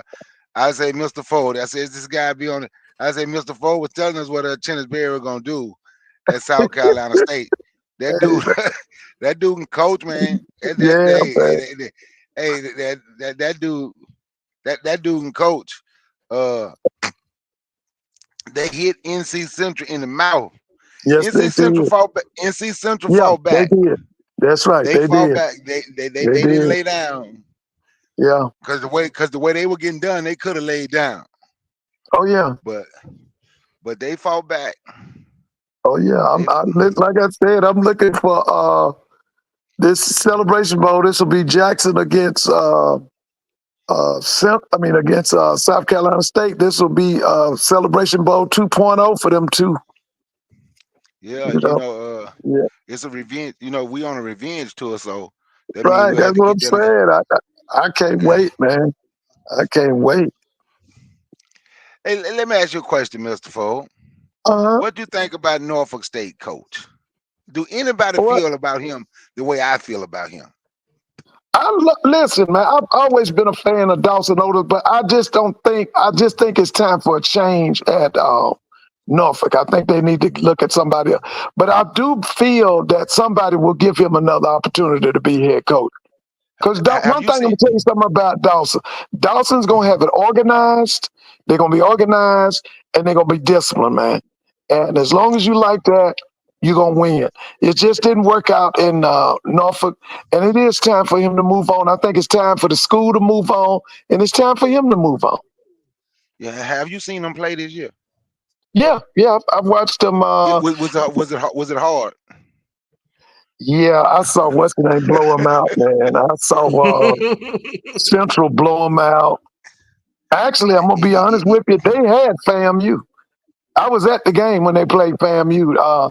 But he's not balanced. He wants it to be run dominated. Okay, yeah, and if he had been balanced, I think that it would have been a different game. Because one of my best friends graduated from Norfolk State, right? Oh, so yeah. we don't watch we've watched about 4 or 5 games, man. You talking about hard to watch. Oh my goodness. I have never seen nobody on 39, he'll just call a run play up the middle, man. Yeah. Oh, that's the Odom's coach team right there. Yeah, that's why they had the issues down at Southern. That was the Mm-hmm. issue. Well, the Southern faithful, the whole thing with them was you can't beat Alcorn.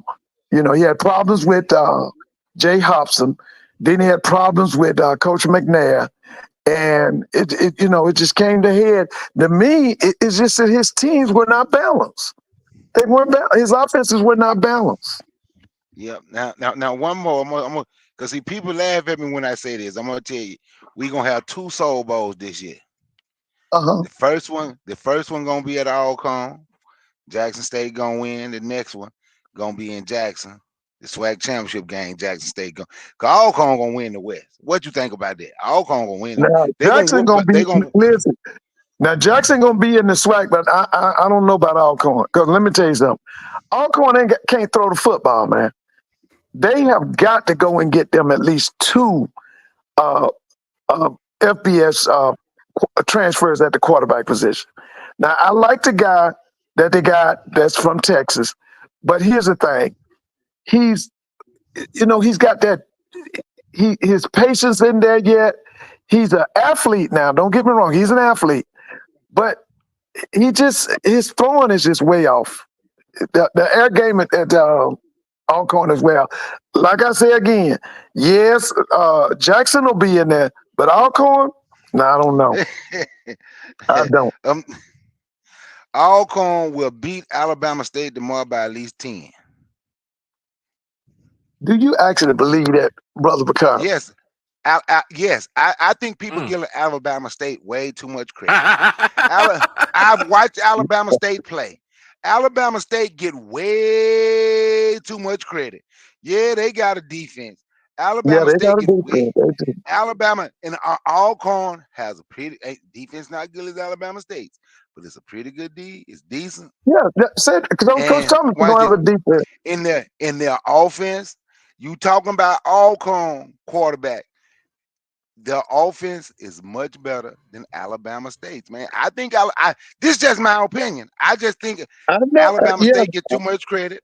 I'm gonna be in the gump when Jackson State go down there in their week. I'm gonna be down there. That Jackson State should beat Alabama State by 3-4 touchdowns. I'm just being honest with you. That's just what I believe. I don't see it. I don't see in Alabama State what everybody else see.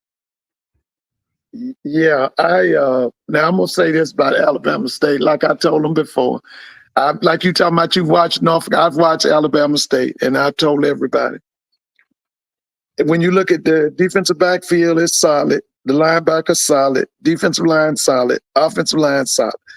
The running back solid. The problem is at the quarterback position and at the wide receiver position. It really threw them in a bind when that Johnson kid was it Keyshawn? Wasn't his name Keyshawn Johnson? Was his name? Yeah, that really hurt them. When he left town, left the school, left the program, that hurt them. And to me, they didn't replace it. Now I like that tight ends. I do. I like that tight end. But now I'm just gonna be honest with you, Brother Bakar. Right now, I could see easily Alcorn having to play 2 quarterbacks. Just like I tell everybody about Bethune-Cookman. I think they should play 2 quarterbacks. And just like I say about Southern, I think Southern needs to play 2 quarterbacks. But my thing with Southern is T-Set needs to begin the game, and then he needs to be relieved by Noah. But those programs, I think they need to play 2 quarterbacks. Yeah. Oh, But I Mr. think Ford, I'm letting you know. I Vaughn don't. getting it done though. Huh? What was you saying? I was just saying I don't put my money out. You're gonna be Alcorn and Jackson State playing in the SWAC championship game. Alcorn and Jackson State.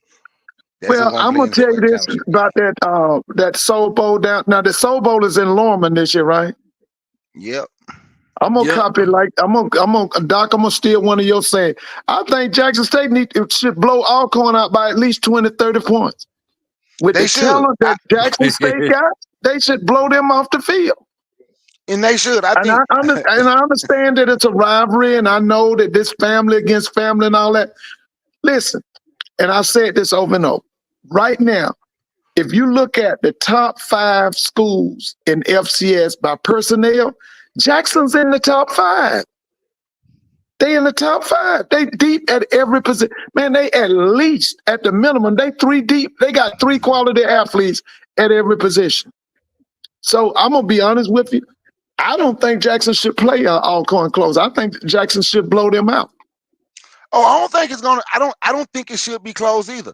Just like I don't think Alabama State should be closed. But because I don't think it should be, don't mean it go. I don't think. I'm not saying Alcorn gonna play Jackson State close. I'm just saying Alcorn gonna win the West.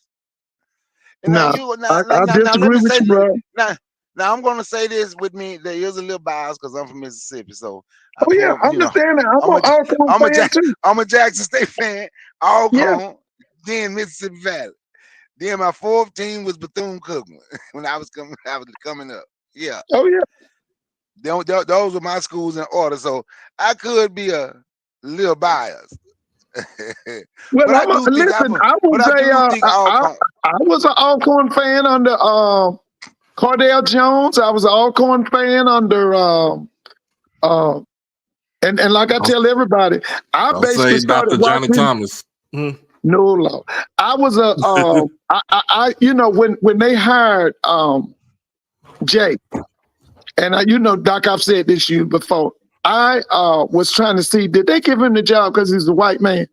But I found out he was a championship coach, and I followed his program. And then when he left and Coach McNair got it, I thought he stepped right in and did a great job.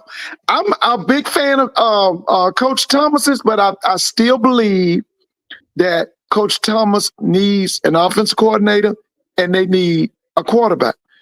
I'm not sold on that offense at Alcorn right now. And I definitely don't believe that offense can win big games like you talking about playing against Alabama State and playing against a Jackson. They ain't there.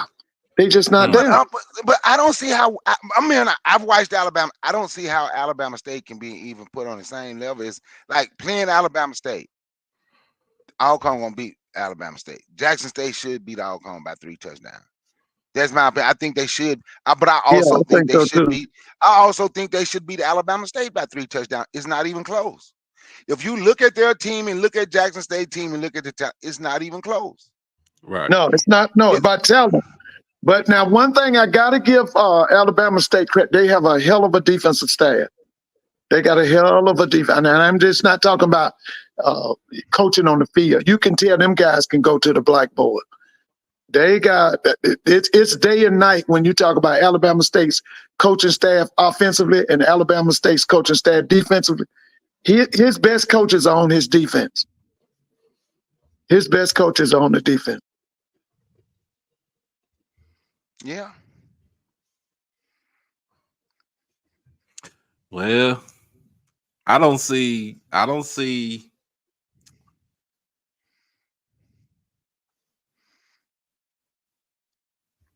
I said Alcorn gonna win tomorrow. They beat Alabama State? I said they'll win tomorrow. That's Alabama State, right? Mm-hmm. They'll win tomorrow against Alabama State, and if they do, it's not going to be a blowout. It's going to be close. Yeah, but they ain't beating them people, man. But also the thing is too, this game is in Mobile. That's what I'm saying. They ain't gonna beat them people, man. They ain't gonna beat them people. No, man. It's too. Listen, it's too much chaos and confusion on Alcorn's offense. I'm telling you. Well, you see. You see. Well, okay. What about Alabama State offense? They got a wide receiver playing quarterback. Oh yeah, like I always say, he looks like a high school kid to me. So what about the chaos on their offense? But listen, they getting what he's doing, what they're doing on Alabama State's offense. He's basically closed the playbook. He's basically closed it down to about 10 to 15 plays, and the 10 to 15 plays they run it is what that young man can do, and that's what they're doing. And they relying on. And you got to always remember this about Alabama State. They relying on special teams and they relying on that defense. Okay? That's what they're doing. They can run the ball too. So yeah, they can run the ball. But they relying on that during defense and that special team. Their special teams are underrated. They got a guy, is it Menace or I can't, what's the guy's name? He's the kickoff returner. That guy's a star, man. Robert McMahon. Man, that guy's bad, man. Oh yeah. And he ain't getting no love from the press, from the SWAC office. Now that kid is something else, man. Yeah, but yeah, Let me ask you a question. Yeah, it's gonna be a good game. I'm gonna ask one before I get out. Because I can't remember. Has South Carolina State played Morgan State yet? No, they played. That's coming up. Yeah, that's coming up. I think that's next week. Now I'm gonna tell you, now that's the defense that scare me. Oh yeah. I'm saying if I'm playing somebody, that would be the defense. Alabama State, yeah, they got a D, but they wouldn't really put no type of like fear. Watch Morgan State. Watch Morgan State defense. Yeah, I watched them last year. But what's that guy's name? What's that defense coordinator's name? I can't remember his name. Anton Sewell. Oh, he's good, man. That Sewell guy's really good, man. But what I do know that the offense is the opposite of the defense. The defense is great. Whatever the opposite of great is, that's what.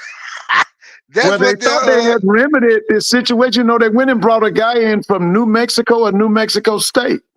He's the new offensive coordinator, and they was going to give it to this kid. He's a sophomore this year.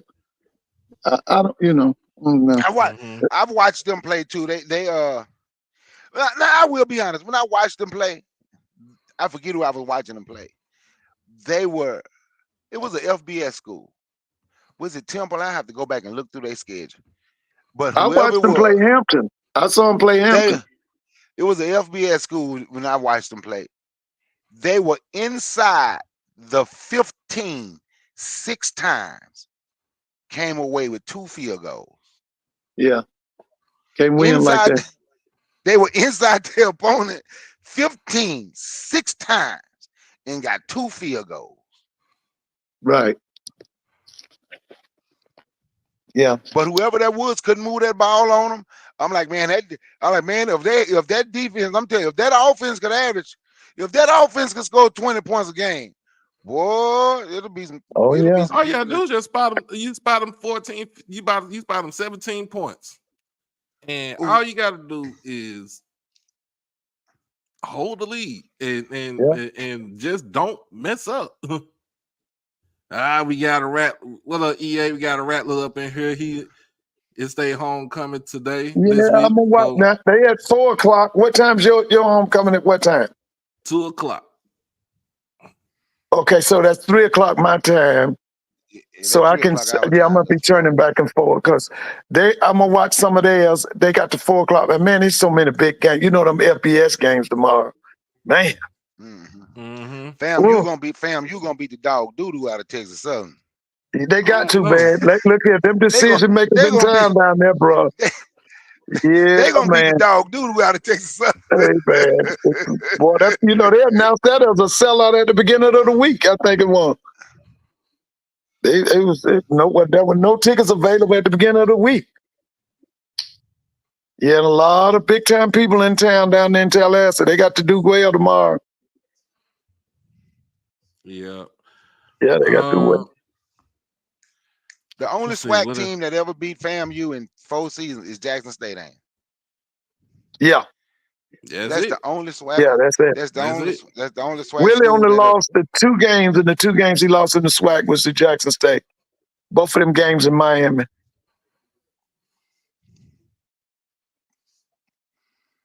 Yeah, that's it. I will say this. Like I said, last night's game was a good one. We're gonna see a big offensive scoring from Jackson State tomorrow. Yeah, I think we will too. The 911 connection is gonna be try to shut that down or at least contain it because that boy is good. You know, Doc, I told somebody, I don't know if it was on your show or Mr. Mona's show. When I look at Jackson State's offense, it reminds me of that old San Diego Charger defense. Was that? I think I told you that. Was that you? You told me that. Yep. Yeah. You know, you got the big Dan Fouts type quarterback. Dan Fouts was a big old dude. And then y'all got that kid from Canton. He's a big guy. And then you got all them wide receivers wide. You got a ton of running backs. You got a ton of tight ends. You got a big old offensive line. It's like pick your poison with y'all. And that's why I say, I can't see Alcorn staying on the field with y'all. I can't see them people tomorrow staying on the field with y'all. With all that y'all got, you got stars at every position. And when I told somebody, they remind me of the Chargers. Air Coryell. That's what they remind me of. Mm-hmm. Well, Chuck Muncie, the running back on that team you talking about? Yeah, Chuck Muncie. Yeah. You had Wes Chandler, John Jefferson, Bobby Duckworth. You had Kessler Winslow. You had Dan Fouts. You had Greg McCrary. Was They Charlie ran Joyner two on that tackles. team? Charlie Joyner. Yeah, they ran one back, two tights, and then they would they would run different wide receivers. And like I said, Charlie Jordan was possession.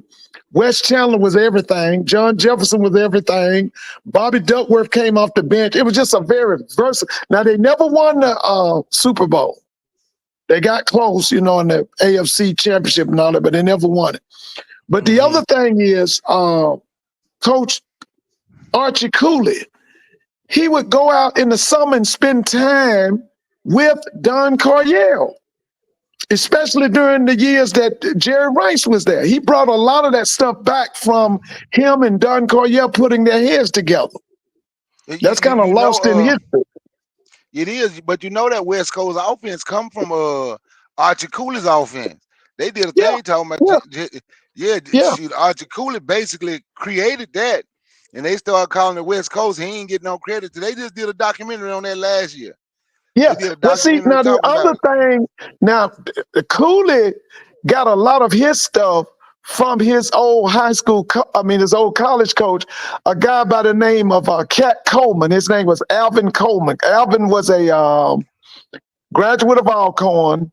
He was a chemistry teacher, and he was the offense coordinator at Tennessee State. Joe Gilliam Sr. was the defense coordinator. But many of the principles of the West Coast offense came from Cat Coleman at Tennessee State. See, Cooley played for them at Jackson.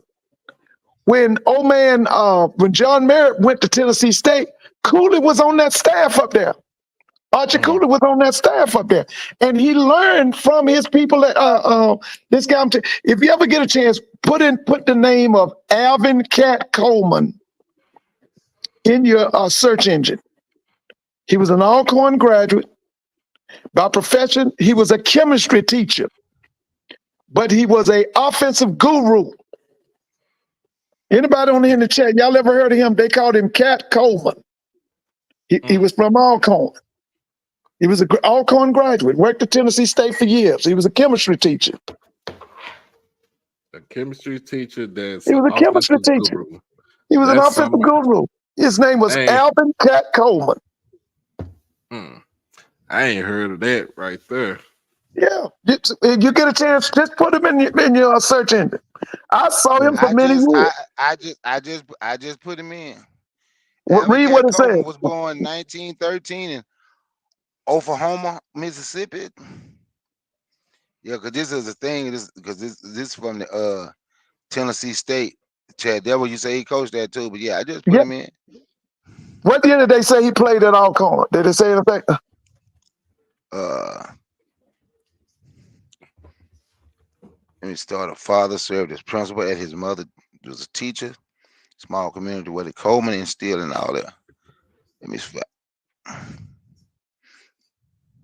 following the encouragement of his parents by example, said Mississippi he graduated. It didn't say nothing about playing at Alcorn.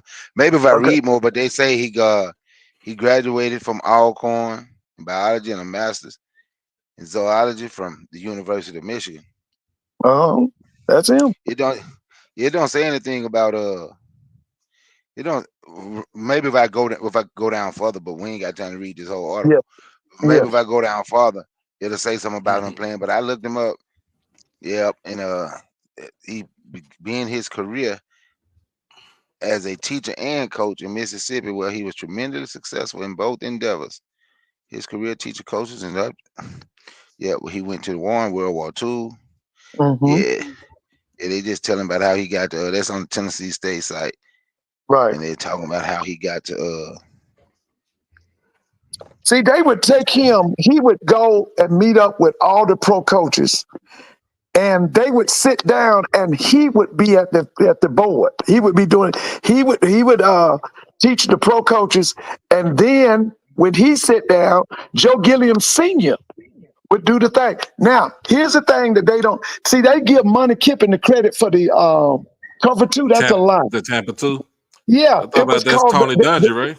no, it was Joe Gilliam Sr. He Oh, okay. created it trying to stop Bob Hayes, because you got to remember, when Bob Hayes was a student at Florida A&M, he was the world's fastest human. He was not just a football player. He had already turned out the 19, I think it was 60, I think it was 60 or 64 Olympics. It was the one in Tokyo. He turned that out. When he came back, he was the world's fastest human. Nobody could stop this guy.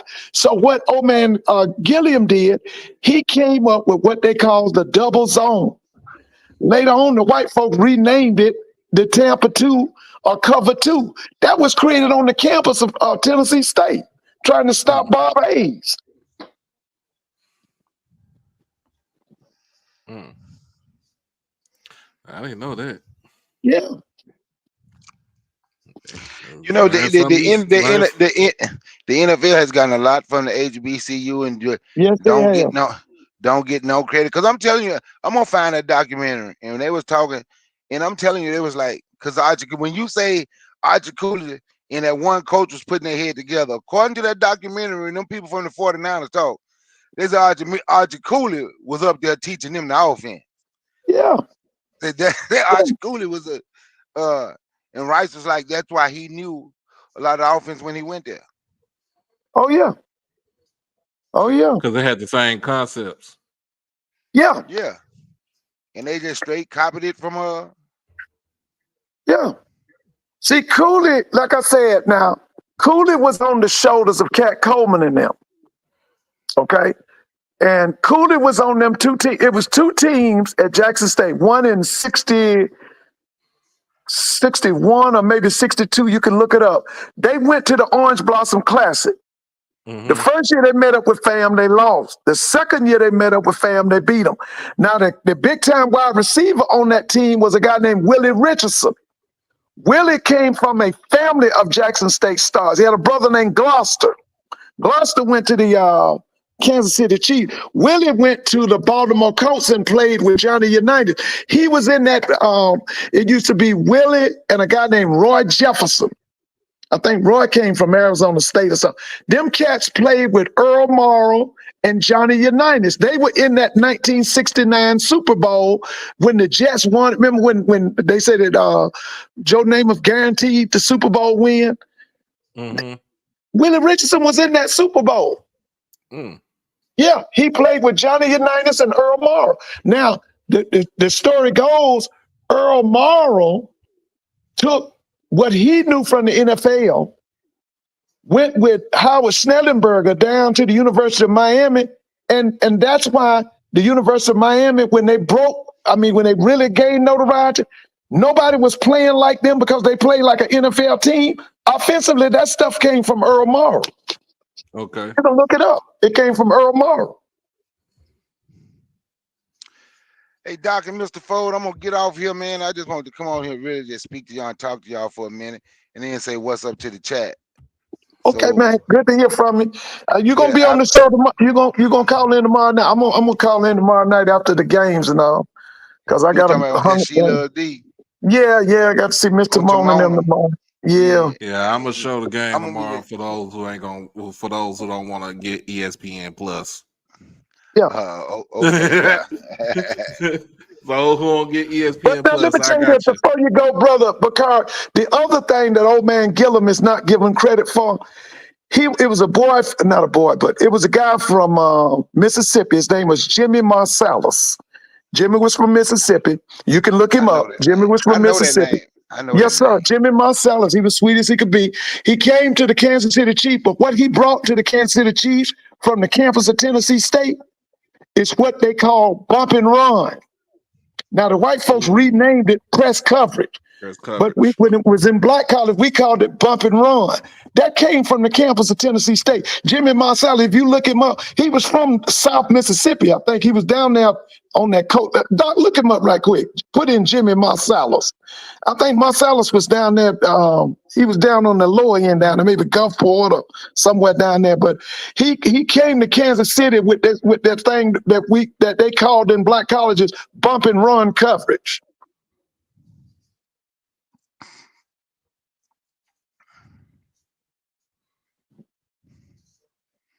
So that came from, so they bump and run coverage came from a Came HBCU from too. black HBCU because we had the speed burners. See, And our we don't get corners, most of look, our and corners we were don't from get no credit, Princeton. and we don't get no credit. Yeah. And people think you got to go. Where was he from, Doc? Did you see it? I haven't His name seen. Nah, Jimmy let me tell you. Marsalis. Let me see if I can Google it. He should have been a corner. On one side was Emmett Thomas, who was from, I think, Bishop College. Jimmy Marsalis was on the other side. He was from Tennessee State. Okay, yeah, they call him Jim Marsalis. Jim Marsalis. Where was he from? He from Pascagoula, from the That's coast. what I thought. That's right. He from down that way. Yeah. Yeah. And you talking about how they don't give us no credit. It was the black colleges that saved the what they call the AFL. All their stars in the AFL, they were from black colleges. Mm-hmm. Go back and look at them old AFL team. Before they merged, all their stars was from black colleges. Yep. Now and now they got us thinking if you go to a black college, you ain't no good. Man, please. Well, we brainwashed. Yeah, that's what I say. I That's say they got brain. us thinking that. They have our youth thinking that. Yeah, that's because we brainwashed. Man, you know what though? I'm gonna continue. I know in my family we continue to send all of our best and brightest to HBCUs. So Why would your enemy educate you to compete against him? Why would your sworn enemy educate you to compete against him? Do that make that's a any bar. sense? That's Do a that make bar. any Make sense? none. Okay. None. Hey Doc, yeah, for one, don't Jackson State play Southern Miss next year? You know what? I got to look at the future schedule because I'm telling you right now, next year, I'm just our out of conference schedule. I'm telling you, we need to play them. Conference USA. I'm telling you, our out of conference schedule. If Grambling ain't know the schedule, oh well. We need to. I'm just being honest, because we got to start beating them teams to get them players. We have to start beating those teams to get those players. And you know what? Speaking of players, I was telling the people I was watching the game with last night. Don't y'all be surprised next year when Berry come out that both his offensive tackles are 6'6", 320. Don't be surprised because I know what he's about. Because one thing about him, whatever he showed you the first year, he gonna be better than that the second year. So don't y'all be surprised that his offensive tackles next year is 6'6", 320. And don't be surprised when he come out with them big-time wide receivers next year. Because I know, see, one thing about Shannon, he always got his mind on recruiting. That's the kind of person he is. He's always got his mind on recruiting. So don't be surprised. no, Eric Phoenix ain't a sophomore. Eric Phoenix is a graduate. Yeah, he's a graduate. He's a graduate. Yeah. He graduated from Benedict, went to Murray State for one semester, and then for 1 year, and he transferred back to South Carolina State. Yeah. Hayden Hyde, number 0, the receiver, is a sophomore. He gonna be back next year. Yes, he is. That's the kid from Grayson High School, ain't it? Yeah. Yeah, he's the truth, man. He's electrifying. I looked at it, I was like, oh yeah, they say we play USM next year and the year after. Yeah, we could beat them 2 years. Don't and you know, and I'm telling you, if we can beat them, put our foot on their throat and crush it. Well, I can't. Now we ain't caught up with Mississippi State and Ole Miss yet, but we got to show the state of Mississippi that we at least right now we in third place in Mississippi. We better than Southern Miss. We gonna Actually, whoop them. you know what though? We second place in the state of Mississippi because Mississippi State is trash too. Yeah, yeah, they are. Yeah, they are. Mississippi State is trash too. Yeah, Yes, they USM are. is super garbage. Ole Yep. Miss and Jackson State is keeping the state up there. yeah. Hey, didn't Southern Miss just fire their coach last week? Didn't they fire him? Yeah, they fired him. Yeah, Yeah, they fired. Yeah, yeah, yeah. This would be the time to get them now. You know, because it's gonna be a whole new program in there. Next year would be the time to get them. We gonna get them too. We gonna get them. Yeah, it's the We time to had get that. them.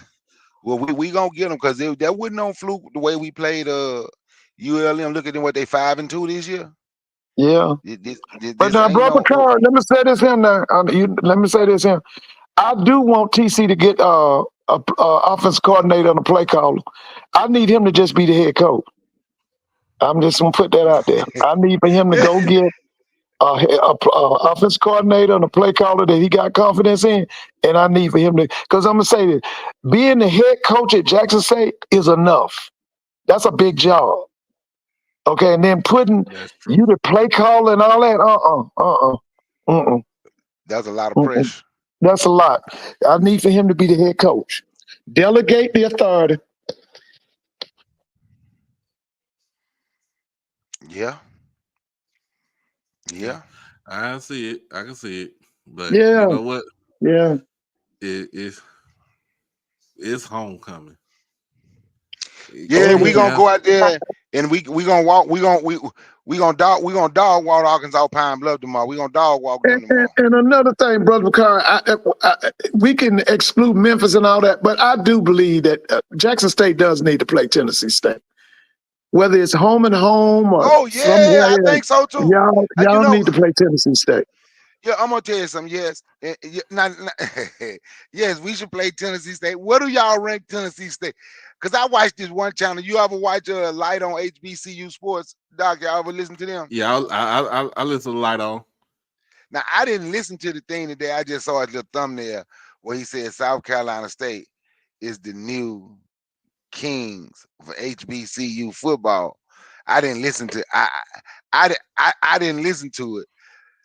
But I don't know, man. So where do y'all rank Tennessee State in right now? Well, like I said, I can't really rank them yet because they ain't playing Jackson. They're not playing Florida A&M. You know, see, I got to see. They got to play them. I think he talking about like right now as far as what the play is. Like not overall, but I think as far as the play, the way that they're going right now.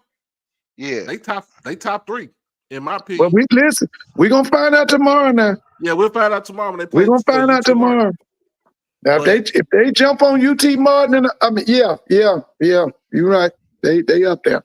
I got to see. But let me tell you something. Tennessee State needs to play yearly. They need to play Jackson every year. They need to play FAMU every year. They need to play them schools right there. They need to play them schools every year. So at least have 4 games off their schedule where they play. They need to play Jackson State every year. They need to play Florida A&M every year. And to be honest with you, I think they need to play Grambling every year. You know, and I'm gonna be honest, and I will be good. They got Howard next year at home. Huh? They got Howard next year at home. Oh yeah, right. So that's their homecoming, right? Mm-hmm. Or is that John Merritt? Because they John Merritt Classic is John Merritt Classic for next year is against A&T. Okay, that's right. You're right. I did read that. Yeah. Because they whooped Howard this year. I would like to see their homecoming. Yeah, they took over. I would like to see Tennessee State. I would like to see Tennessee State on the schedule every year. Sure would. Yeah, I would like to see. We would be able to get a gauge on where they are as a program. If they play Jackson, if they play FAM, they play a Southern or a Grambling, I can be able to tell you where they are. So to me, I'm gonna say it just like this. Tennessee State is right now, after what I saw last night, because I had Central as my number 2 team in my poll. I'm taking Central down to like number 4. I'm putting Tennessee State up there. If they win tomorrow, they number 2. They number 2 Who you because got the number other one? team, Jackson State. Oh, okay. I was just making And sure. I'm not being, and that's not my bias showing. That's what I see. That's what I've been seeing every week. When you look at if you look at the games, right? Since the Grambling game, right? Okay. We have been we've been on the roll. We have been on the roll. Nobody, it is hard to stop us. Like right now, it is hard to stop us, and that's the reason why you got these 2 games coming up. You got Pine Bluff coming up tomorrow. You got Valley next week at home, right? To get yourself ready for Bama State's defense. Not worry about their offense. Yeah. Defensive wise, because I put it like this: we gotta like run between the tackles, and you gotta control with Bama State. You have to control the line of scrimmage from an offensive standpoint and a defensive standpoint. So you have to attack the line of scrimmage. We got to try to run between the tackles. We got to keep that defense out there for a very long time. And then when the offense come out there, you just got to play shutout defense. You gotta be able to play lights out defense. What we saw in the second half last week against Bethune, that's the type of defense that you need to play for the whole game. Right. The whole game. Yeah. And another thing, guys, y'all know y'all keep saying Maine finished, but Maine gonna beat Southern tomorrow. Bet you that. Maine gonna Why beat don't Maine play that other Southern. He gonna quarterback, beat man? Southern tomorrow. He gonna beat Southern tomorrow. Hey, Crook, you hear that, Crook? Man, why Maynard don't want to start and play that Langford dude the whole game, man? I love Langford, man. I don't know why he didn't do that in the game He just on made Saturday. listen. That throw was just late last week, baby, because that receiver was open. He was just late with it. And that's why I was picked off. But I'm gonna tell you right now, Maine will beat Southern tomorrow. Bet you that. I want him to win because I done picked Alcorn to win the West, and Southern whooped them. We're gonna need Southern to lose. We're gonna need Southern to lose 3 games. Alcorn is Jackson State because Alcorn gonna lose 2. They got one more loss. Me and Mr. Mona said last night, Southern got that Payless coaching staff. I heard Remember Payless shoes? That's what they got, that Payless coaching staff. Pick and pay. I damn near dropped all my stuff last night when I at work when you said that, Mr. Ford. I was like, yeah, that's what they got, that Payless coaching staff. Instead of him going out get some quality coach, he got them folk Dooley brought down there. Now, them folk ran Dooley out of town, should have ran his staff out with him. He said, man, that Payless coaching staff. I mean, you buy two pair, you get one. Yeah, you get 2 for free. Right. Yeah, that kind of staff they got. And Dooley, what's his name gonna kick they behind tomorrow? Maynard gonna kick they behind, and y'all sitting up talking about Maynard finished and all that. He gonna kick Southern behind tomorrow. You bet you that. But here's the thing, Mr. Ford. He has not beaten Southern since he's been head coach. He'll beat him tomorrow. He'll beat him tomorrow. He'll get him tomorrow. So listen, Southern spend $18 million on sports, and you got the kind of coaching staff that they got. That's ridiculous. And I'm gonna tell you something. In the SWAC right now, the 2 biggest discipline program is Prairie View, who spends $19 million on athletics, and Southern. They the two most disappointing programs in football. Both of them are underachievers. I got a homeboy graduated from Southern, Mr. Ford. Y'all will be arguing. He hear you say that. Man, y'all be arguing. Y'all will be arguing if he hear you say that. Southern, man, I used to love them Jags, boy. And it make me sick.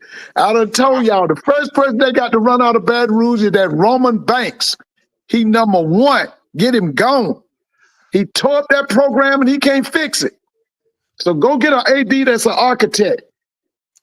Well, hey, Crook, you said you want to know what Graham is? You want to know what Grambling is? Well, the head coach will tell you what it I is. think it's some bullshit calls. From the Yeah. But like I told Mr. Mona now, Mr. our Ford, what the officiating other is better. It's better, y'all. Because I remember when Dion them first came here and they was having them big games on TV, man, swag officiating was terrible.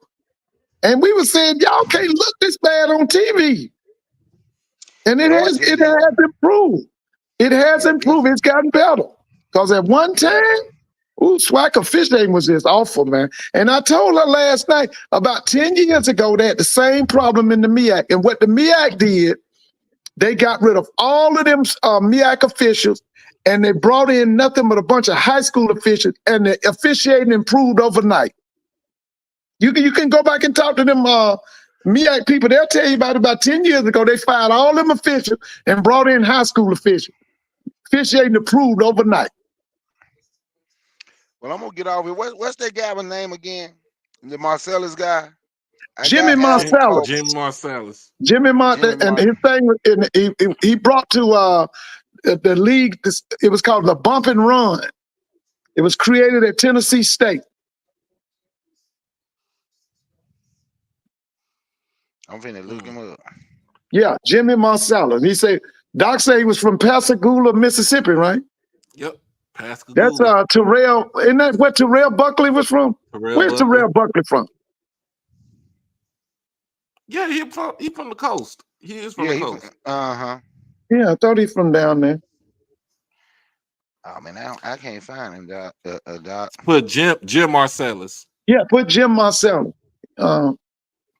Yeah. As y'all see on my hoodie, I ended up going and today was the final day for early voting and for the general election.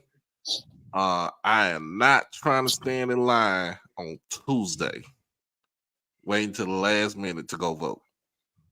I can tell you this here. We gonna have to whoop some MAGA folk behind. Did y'all see that crazy dude? I don't even want to talk about it because I got to get off here and let it get me all into something else. Trying to fight them black women at the damn. Trying to fight them black women at the poll. At the poll. Yeah. You saw the white boy in Florida with the machete. Yeah, they had them women had every right to whoop his ass.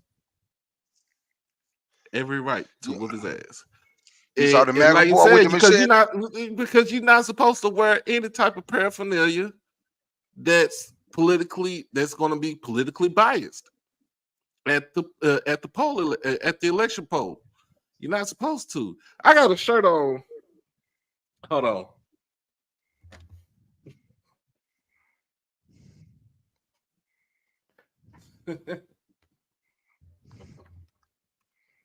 So I got this shirt on and it says go vote. His vote is in the old Tide, the Tide logo. And at the bottom of it, it says removes stubborn orange stains. I couldn't wear this inside of the polling place. I couldn't. I can't. That's why I had my hoodie on for the whole time. But yeah, that was crazy. Yeah, he deserved to get his ass whooped. And the machete guy, I don't know what type of drugs he was on. Hold on. Hey, Doc. He's home.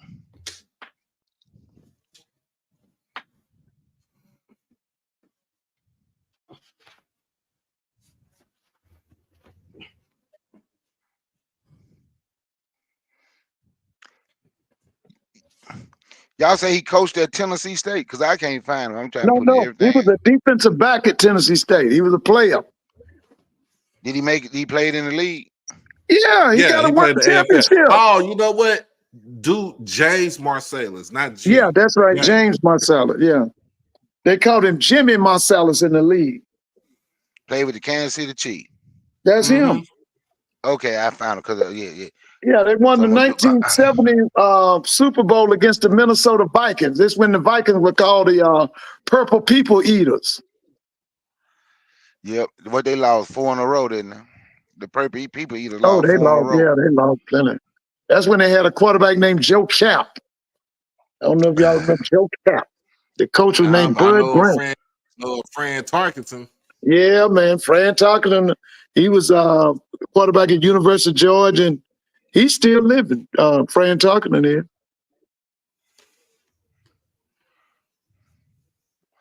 But now I'm gonna get off here, man.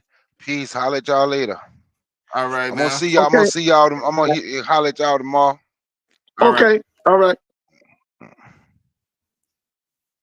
But yeah. Whew. It's been a wild one.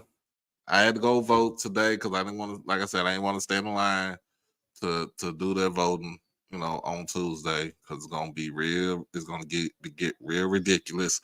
You're gonna see all the crazy folks gonna try to come out and try to do Well, everything in their power. like I told Mr. Moon the other night, the sister gonna win, but these people are locked and loaded, and it's gonna be some revolt. It's gonna be a revolt. But Yeah, they don't need to come revolt over in my Tuesday, neighborhood. listen, Tuesday she will win. I'm confident of that. She wins. But Oh yes, yeah. these people are the good old boys are locked and loaded. As long as they don't come in my neighborhood with that bull, I stay in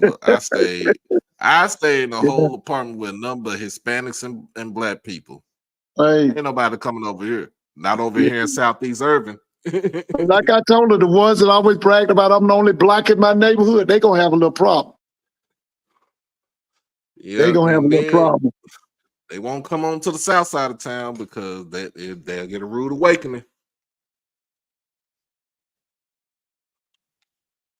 They'll get a rude awakening. So yes, everybody. Yeah. So of course the general election is the big one, but the other thing is it went for her in the state of Texas, is getting punk ass Ted Cruz out of office. You gotta. Let me sit here and say this: if a man talk bad about your family, your daddy, and your wife and kids, you don't deserve to be a man. You deserve to have a skirt put on you. Because if that was me, and a man talked to me about my wife and my kids and my, God rest my soul, rest his soul, my daddy. Oh, we be some fighting. I'm excuse my language. We be some fighting motherfuckers up in here.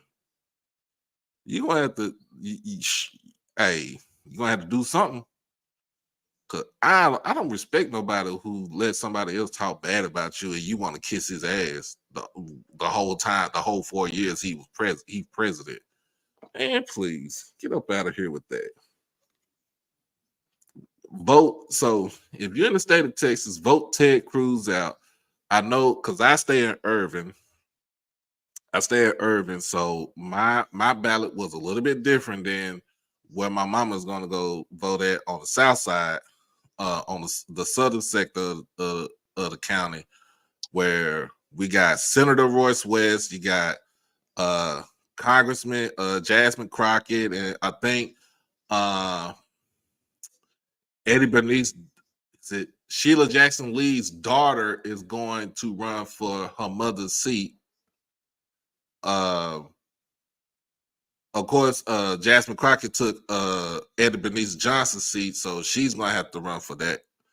But I don't think nobody's gonna get her seat right there, either seat to be exact. Um,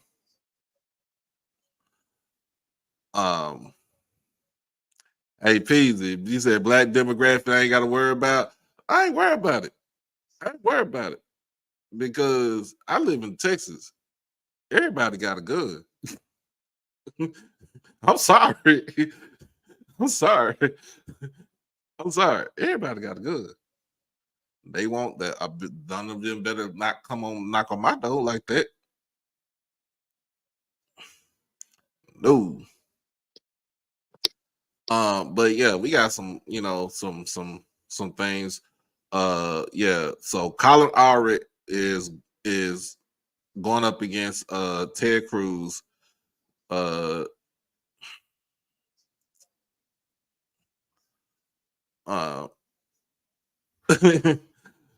let me see. Let me see what your previous statement is. Doc, I'm gonna get off, man. I'm gonna get off. Okay. Okay. All right. I'll see you tomorrow. Okay. All right, Doc. Y'all have a good night. So said EA said this is a topic we have had with several black men concerning the elections. They are saying just as black women supported Obama because of Michelle, it wouldn't if he had a white wife. They feel that way for Kamala.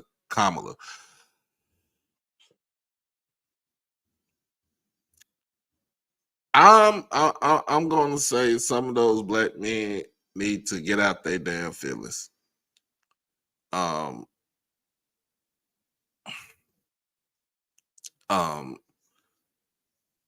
stop, because if you trying to bank on voting for Trump, trying to get another stimulus check, you worth a $1,200 stimulus check, because that's what you. Most men saying that right now. You worth $1,200 stimulus check.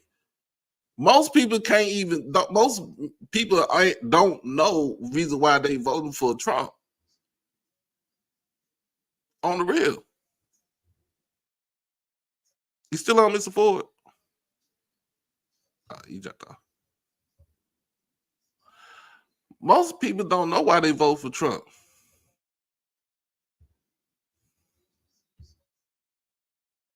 They don't know why they vote for Trump. They just vote for him just because.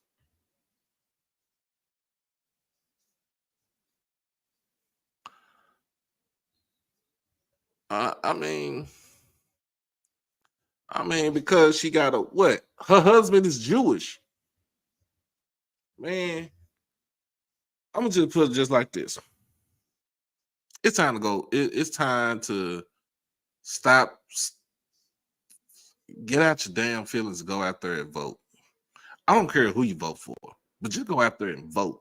Exercise your right to vote, because you got people like my granny and my great grandma and everybody before then had busted their ass to make sure we get this generation, the next generation, can go out there and vote freely without any type of prejudice upon them.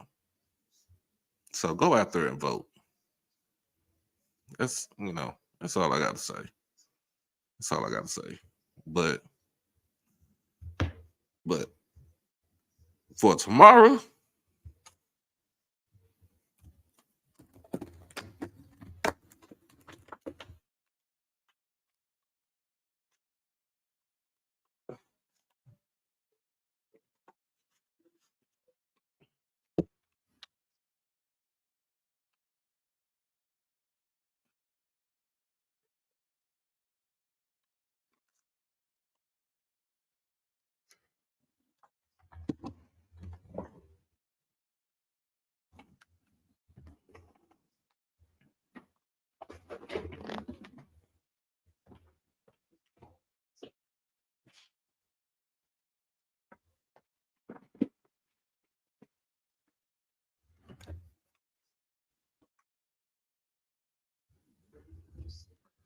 tomorrow,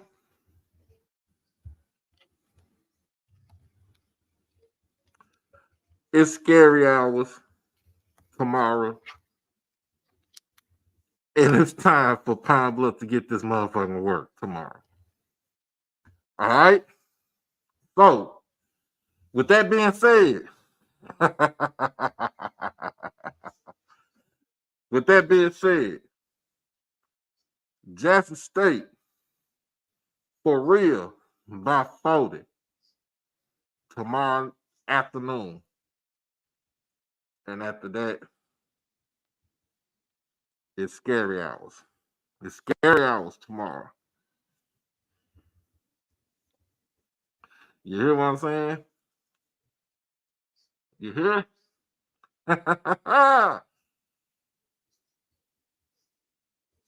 JSU by 40. Belt the ass to Pine Bluff. Then it's on the valley. What can I say? It's an extension. I ain't had no show last night, so this is an extension of my damn show for Halloween. Ah.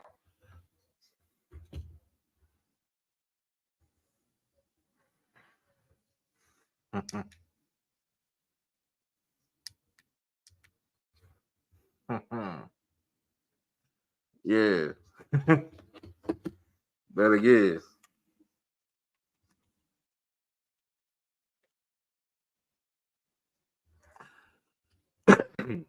But again, this your boy Doc Holiday.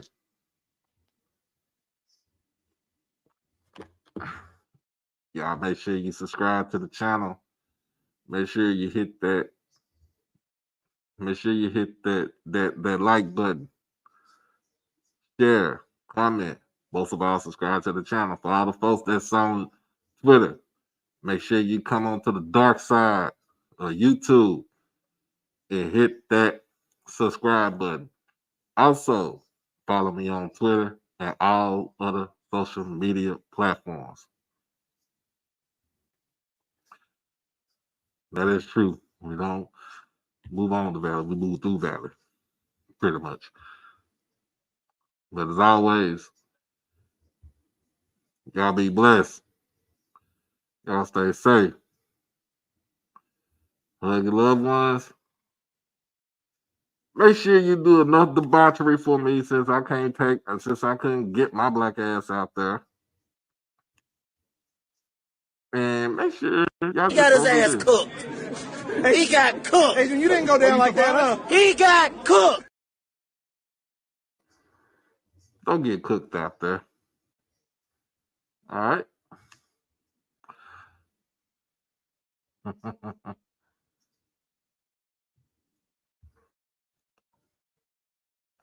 We are out of here. Peace.